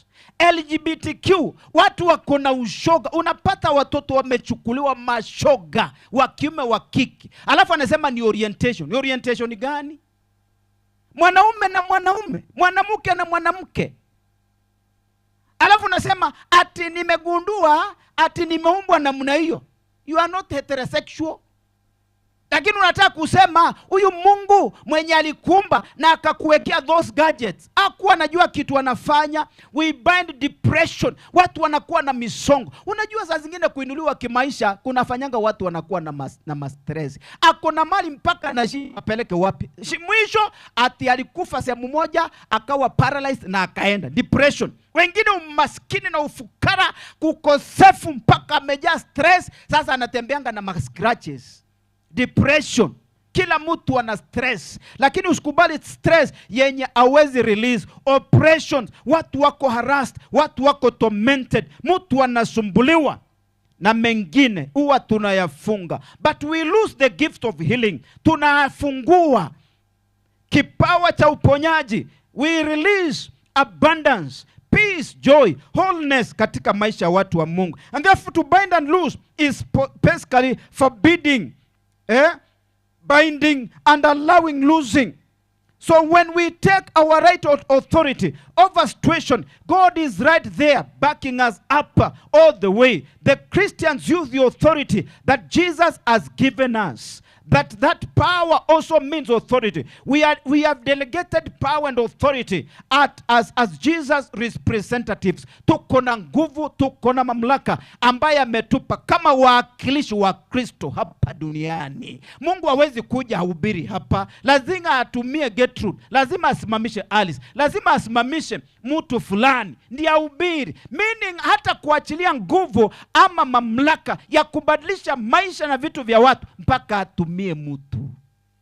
Wakati ameshuka peke yake ni sawa, lakini anatumia wanadamu kama mimi ni wewe. Kwa hivyo Mungu akusaidie na anisaidie. Utumie jina la Yesu, maana ni silaha mikononi mwako. Tumia damu ya Yesu, maana amekupa hiyo damu, ilimwagika kwa ajili yako. Tumia neno la Mungu, ndio utaona ushindi. Omba katika roho, lakini pia omba kwa akili. Na pia wewe fanyia mazoezi hali ya kufunga na kufungua, ndio utaona ushindi katika maisha yako. Wacha kubeg situations, wacha kulia tu na kulia ati ugonjwa. Ambia ugonjwa ondoka katika mwili wangu katika jina la Yesu. Ambia umaskini niondoke, mimi nitainuliwa. Mimi sitaishi nyumba ambayo inatembea na vitu usiku. Ambia majini, mimi si wafugi hapa, muende mahali mumefugwa. Kwa nyumba yangu kuna amani, na nikilala lazima nipumzike. Mimi sitalala na kushtuliwa na kukaa mahali ambapo nachanganyikiwa. Katana na hizo vitu, kwa sababu Mungu amekupa silaha. Bwana wabariki katika jina la Yesu.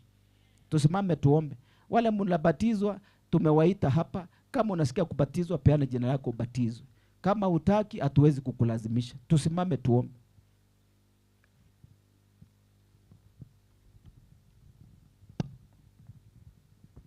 Baba, tunakupa sifa, utukufu, heshima kwa kutupa silaha za vita.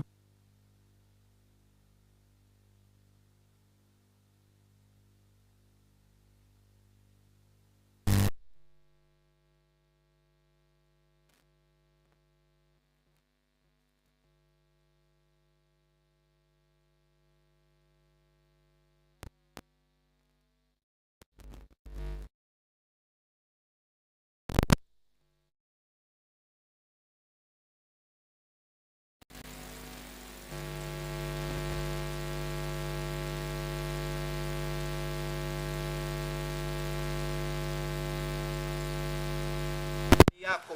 Tusaidie na utuongoze, ututumie, na zaidi ya yote utubariki, utuondoe katika hali ya kukwama, ili tuone mema yako katika nchi ya walio hai. Mapenzi yako mema yaendelee kutendeka kwa kila mmoja wetu.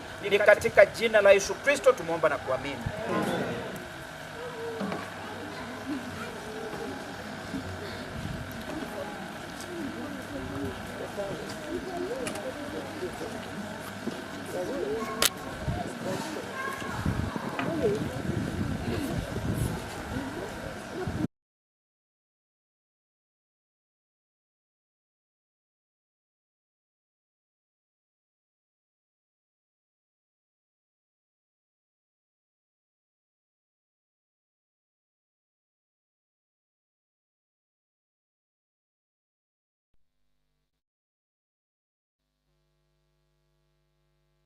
Niwaalike our guest choir mje na ule wimbo wa Masihi. Sijui kama mnaukumbuka. Our guest choir, they will be giving us an item. Watatupea wimbo. Nione tu kwa ishara ya mikono mbale ngatu aseseniwe na marandi y'abageni baito batukwaneire. Bono biri bito cyane tena intuntware korwa tole nebirwaniro byo monene. Obo wimbo abana ba Nyasaye. Kwa hivyo guest choir watatupea wimbo, kisha baadaye tutapata mwelekeo.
Nani huyu tufani zinamtii?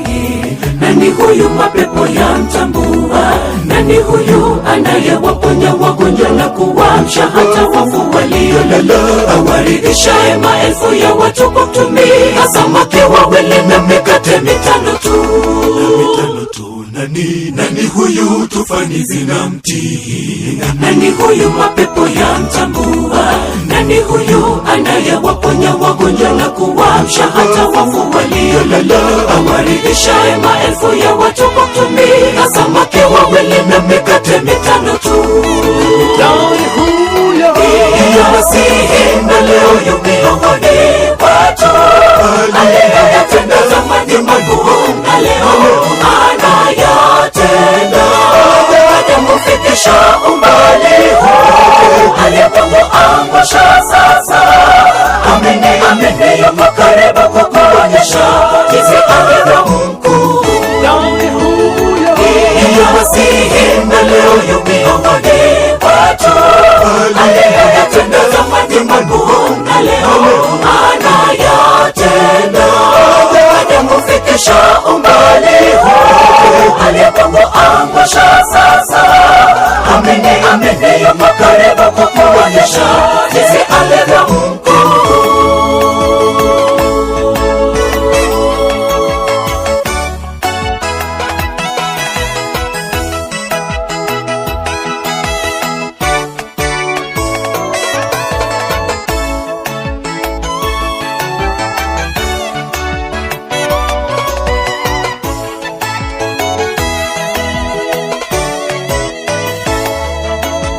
Tunapowajulisha nguvu za Bwana na miujiza aliyoitenda, hatufuati hadithi zilizotungwa kwa werevu ili kuwadanganya tu. bali tumeshuhudia ukuu wake. Nawe amini, hakika utaona uzuri wake. Tunapowajulisha nguvu za Bwana na miujiza aliyoitenda, hatufuati hadithi zilizotungwa kwa werevu ili kuwadanganya tu, bali tumeshuhudia ukuu wake. Nawe amini, hakika umbali huu alipokuangusha sasa anayatenda, hajakufikisha umbali huu alipokuangusha sasa. Amini, amini, yuko karibu kukuonyesha jinsi alivyo mkuu. Iyo Masihi na leo yu miongoni mwetu, aliyeyatenda zamani makuu na leo anayatenda, hajakufikisha umbali huu alipokuangusha sasa. Amini, amini, yuko karibu kukuonyesha jinsi alivyo mkuu. Iyo Masihi na leo yu miongoni mwetu, aliyeyatenda zamani makuu na leo anayatenda, hajakufikisha umbali huu alipokuangusha sasa. Amini, amini, yuko karibu kukuonyesha jinsi alivyo mkuu. Iyo Masihi na leo yu miongoni mwetu, aliyeyatenda zamani makuu na leo anayatenda, hajakufikisha umbali huu alipokuangusha sasa. Amini, amini, yuko karibu kukuonyesha jinsi alivyo mkuu.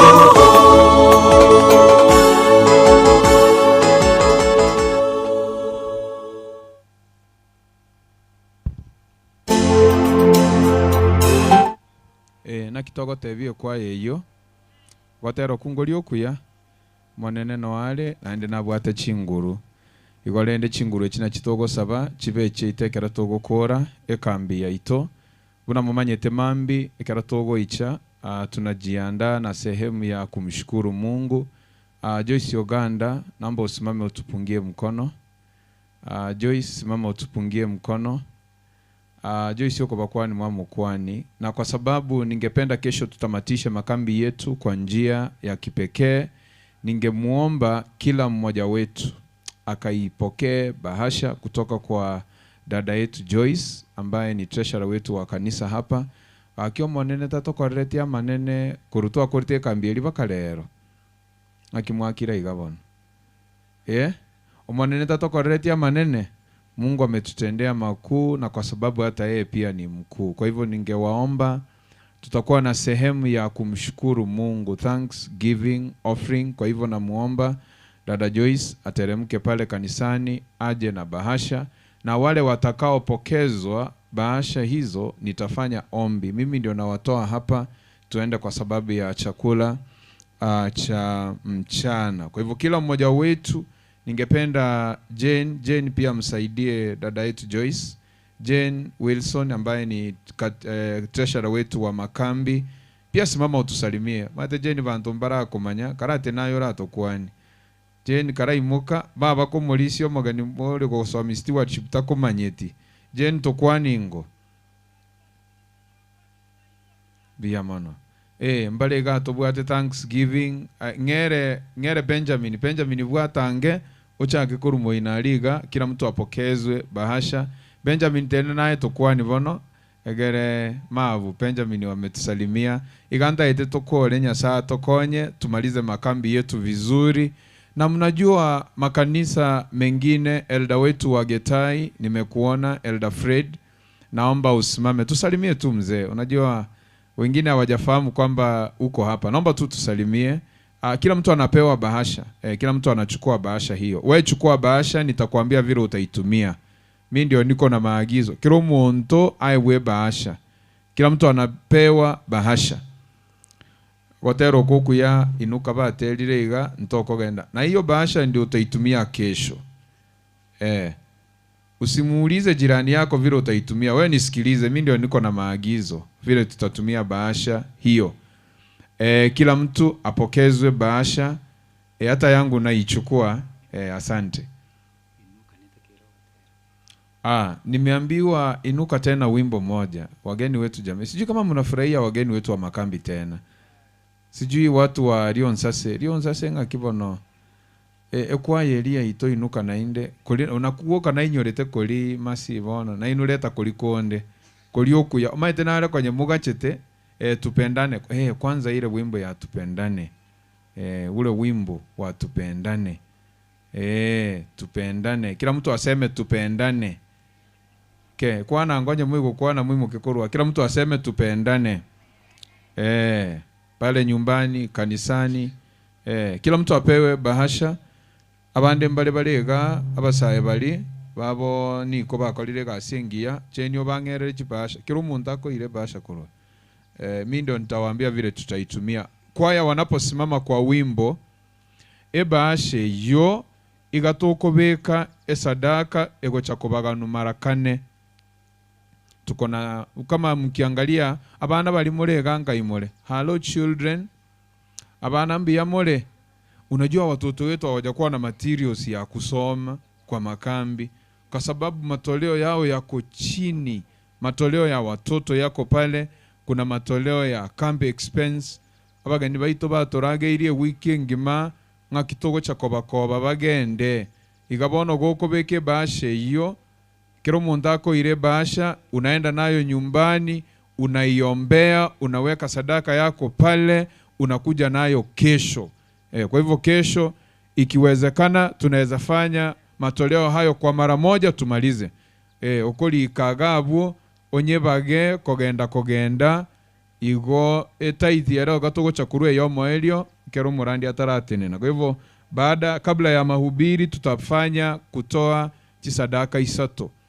A Thanksgiving offering toru ya abana ne ya camp expense iye chisato eliye chitaisi cheito nero togo chakuru yomo elio tutarakora amarandi. Kwa hivyo mjipange, muasise niwe iwumbatebi ntegerere bantu mbarali bakwana ntegerere kamuranche gentonkerie kebe nande koragereri gunkorio kobe bunose niwe nande bwesiereri anyamwe wegendo nate baimukyo koboko igoro iga ndaye densabe ando kobeke bashe ya okoboko goko imukyo igoro bono enata kamba sabere omonena gentongerie kebose niwe nando ruo bwesiereri bwechwale. Mungu ametutendea mambo makubwa nasi tunakuja kumshukuru kesho. Mbale bago sabira bana baba kora matemu mwako beke sadaka yigabo. Mbale bago sabira chifamili. Kuna mambo mengi tunaombea na ni mengi tunamshukuru Mungu kwayo. Kwa hivyo kesho utakuwa na maombi ya kipekee ogo saba kwa bene asaba ntobo manene bakara. Na wale wanakuja kesho tutawapea bahasha hizo. Kwa hivyo kwaya egotera bono manya gusaba munya kolengera lyo gotera bagotera toruo tusabe. Kwaya weka wimbo alafu kila mtu achukue bahasha, then we shall pray.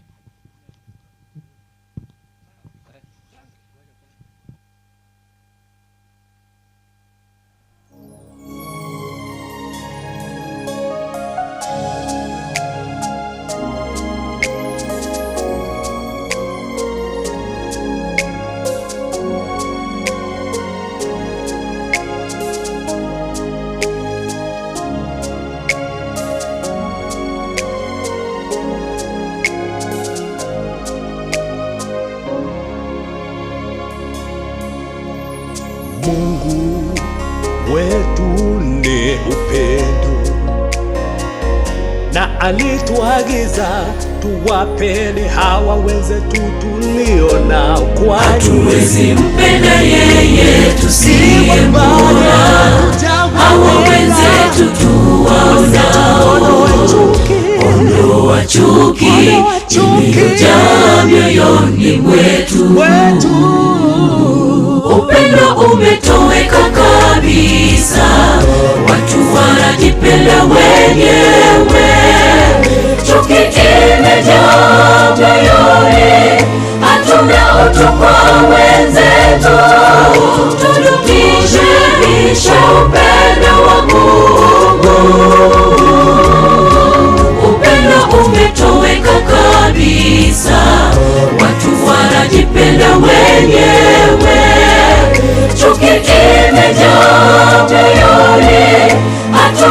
wetu kwa wenzetu, tudumishe upendo wa Mungu.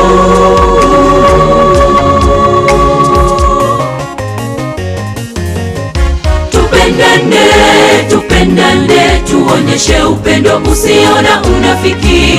Tupendane, tupendane, ndiyo amri kuu Yesu alotuachia.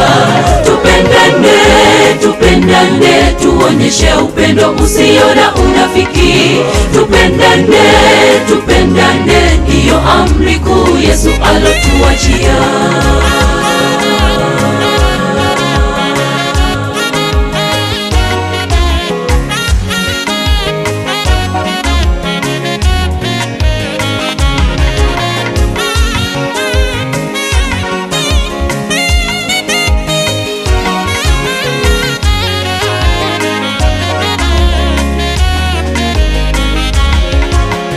Sasa yapo mambo matatu yanayodumu: imani, tumaini na upendo. Kati ya hayo nalo ni upendo.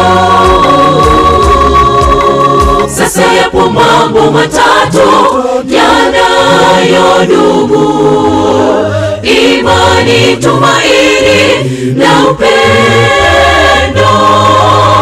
Kati ya hayo nalo ni upendo.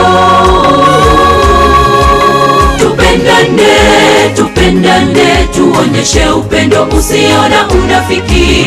Tupendane, tupendane, ndiyo amri kuu Yesu alotuachia.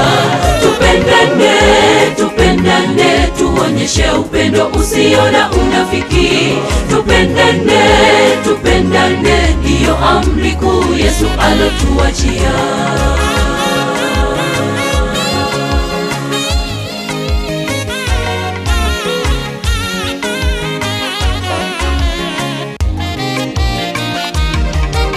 Tupendane, tupendane, tuonyeshe upendo usio na unafiki. Tupendane, tupendane, ndiyo amri kuu Yesu alotuachia. Tupendane, tupendane, tuonyeshe upendo usio na unafiki. Tupendane, tupendane, ndiyo amri kuu Yesu alotuachia. Tupendane, tupendane, tuonyeshe upendo usio na unafiki. Tupendane, tupendane, ndiyo amri kuu Yesu alotuachia. Tupendane, tupendane, tuonyeshe upendo usio na unafiki. Tupendane, tupendane, ndiyo amri kuu Yesu alotuachia.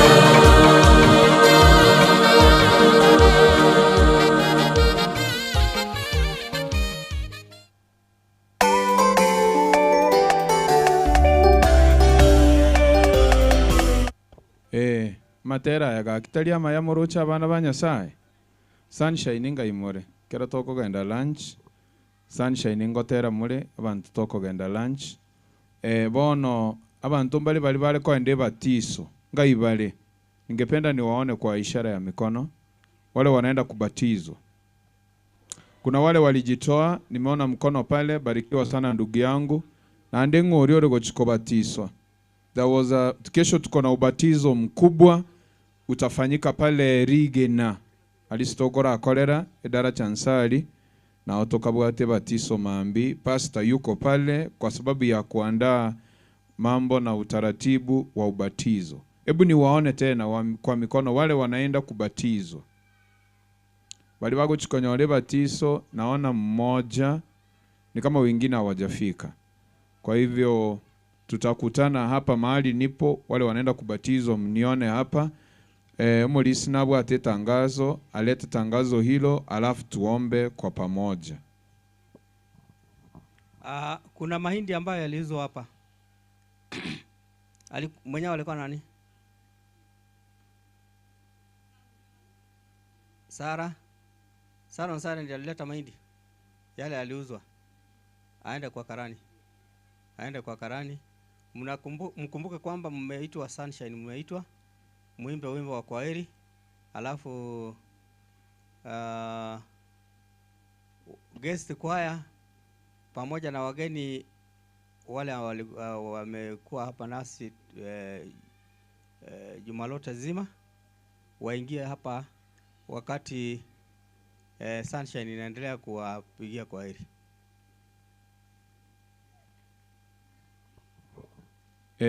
Bono ntuchitonyore ribaga rigia riogotera na indonye mutari guchimwa muyancha mono ango mwacha marogo batuigure Esabato onye mute yancheti mono kinende singenjo muyanchite mono etorabanyora amambi kira Sunshine egocha nare gusaba mutenene esengencho gusaba na kila mtu anasimama na bahasha yake montago tena ne bahasha yae koboko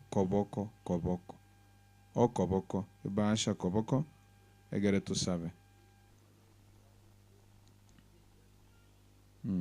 kira montago tena ne bahasha yae koboko kira togo korogo saba. Kuna watoto pale nyuma, ningependa wataarifisho kwamba tunafanya ombi. Watoto wote wazuri, watoto wote ni wazuri, msimame. Watoto wote ni wazuri, msimame, tuombe. Na tunawaombea tunapojipanga kwa matoleo ya shukrani kesho na matoleo mengine, hata wale hawaoni njia, Mungu atawafungulia njia. Mwanene ngo igorare nchera igo kabano boremu. Bonongo sabatore, I want us to pray. Ya wale mnazungumza tuweke mawazo yetu hapa. Tunaomba Mwenyezi Mungu, asante kwa kutupa fursa hii ya kuhudhuria makambi ya mwaka huu wa 2025. Ni mengi umeyatenda kwa maisha yetu. Na kwa sababu hiyo maandiko yanatuamuru kwamba kwa siku kuu za vibanda tusije mbele zako mikono mitupu. Zetu na maombi yetu yote ni ya shukrani. Na kwa sababu hiyo kila mmoja wetu ameishika bahasha hii ambayo tutaitumia kwa matoleo kesho. Mungu, tunaomba kwamba wanapotafakari, Roho wa Mungu anapowaongoza kila mmoja wetu akaone sehemu kubwa ambayo umeifanya katika maisha yake. Tunaomba kwamba Kristo kwa moyo wa kupenda na wa kukutolea walete mbele zako sadaka ambazo ni kamilifu. Na Mwenyezi Mungu, kwa sababu ni wakati wa kuleta shukrani kwa wokovu na mambo mengi umeyatenda. Wale ambao walikuwa ni wagonjwa umewaponya, wale wanaombea watoto wao, familia zao, wanaona mkono wako. Neno lako limepata nafasi katika mkutano huu, umewalinda wageni wetu. Tumekuwa na guest choir, wazungumzaji wamesema neno lako wakiongozwa kwa Roho Mtakatifu. Na mibaraka yote ambayo umeitenda kwa maisha yetu tusaidie tuihesabu moja kwa moja hivi kwamba tutambue uwepo wako katika maisha yetu. Ibada ya kesho tunaikabidhi mikononi mwako. Asante kwa kushikilia hali ya anga. Asante kwa wale ambao wametoa maisha yao kwa kukubali kama Mwokozi wa maisha yao. Asante kwa sababu hata kesho tunajikabidhi na hali zote, ushikilie mitambo na kila mmoja wetu mawazo yawe hapa, utulishe makanisa ambayo yatajumuika na sisi. Tunaomba kwamba kusanyiko hili uwe ndio mwanzo na mwisho na maombi yote ambayo yameombwa hapa wiki nzima. Leo ikiwa ni siku ya maandalizi, tunakushukuru kwa sababu umeyasikia na utajibu kulingana na mapenzi yako. Na tunaomba Mwenyezi Mungu kila mmoja wetu imani yetu ikaweza kujengwa na tusiondoke kwa makambi haya vile tulianza, tubadilishe, tupate kuona utukufu na ukuu ambao utatenda kwa maisha yetu. Tunapoelekea katika sehemu nyingine na hata kwenda nyumbani kwa kujiandaa, utulinde na uturejeshe kesho tukiwa wazima. Na program zote tumezikabidhi mikononi mwako. Kawalinde hata wageni wetu, na uwanja huu tunautakasa kwa damu ya Yesu, na kila mmoja wetu apate ile sehemu kubwa ambayo ilikuwa ni yake kwa makambi haya. Tunaomba kwa jina la Yesu, na watu wa Mungu waseme amina. Kwa hivyo kwaya itaimba, basi mmepewa maelekezo na ndugu yetu Paul vile tutaenda kwa sehemu ya lunch. Paul, na kukaribisha ulete direction hiyo. Sunshine inapotuletea wimbo. Na wasalimu wa mjambo. Tuko na serving point 2 hapa nje. Watoto watasafia hapa na wazazi ile meza ya mwisho. Wazee wote tutaingia ndani.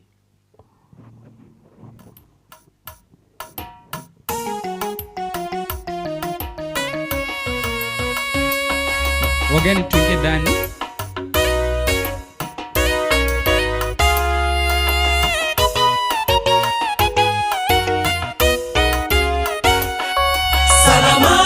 Salama na tumefika tamati. Salama na tumefika tamati. Sasa wapendwa, kwaherini, tutaonana tena. Sasa wapendwa, kwaherini, tutaonana tena. Salama na tumefika tamati. Salama na tumefika tamati. Sasa wapendwa, kwaherini, tutaonana tena. Sasa wapendwa, kwaherini, tutaonana tena. Kwaherini, tutaonana tena. Kwaherini, tutaonana tena. Tusipoonana duniani, tuonane huko mbinguni.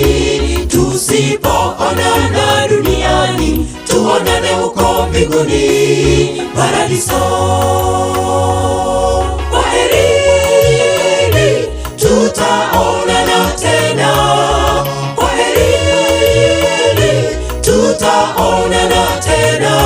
Tusipoonana duniani, tuonane huko mbinguni. Tusipoonana duniani, tuonane huko mbinguni, paradiso.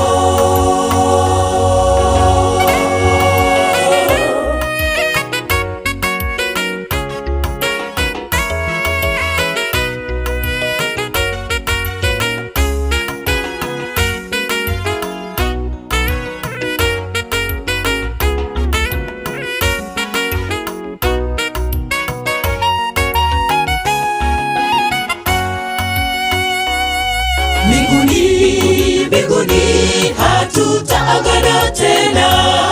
Mbinguni hatutaagana tena. Kwenye nchi tamu ya furaha hatutaagana tena. Kwenye nchi tamu ya furaha hatutaagana tena. Mbinguni hatutaagana tena. Mbinguni hatutaagana tena. Kwenye nchi tamu ya furaha hatutaagana tena. Kwenye nchi tamu ya furaha hatutaagana tena. Kwaherini, tutaonana tena. Kwaherini, tutaonana tena. Tusipoonana duniani, tuonane huko mbinguni. Tusipoonana duniani, tuonane huko mbinguni, paradiso. Kwaherini, tutaonana tena. Kwaherini, tutaonana tena. Tusipoonana duniani, tuonane huko mbinguni. Tusipoonana duniani, tuonane huko mbinguni, paradiso. Kwaheri na tororane naende. Kwaheri na tororane naende. Totarorane ezeye toumerane igoro totarorane ti ezeye toumerane igoro otata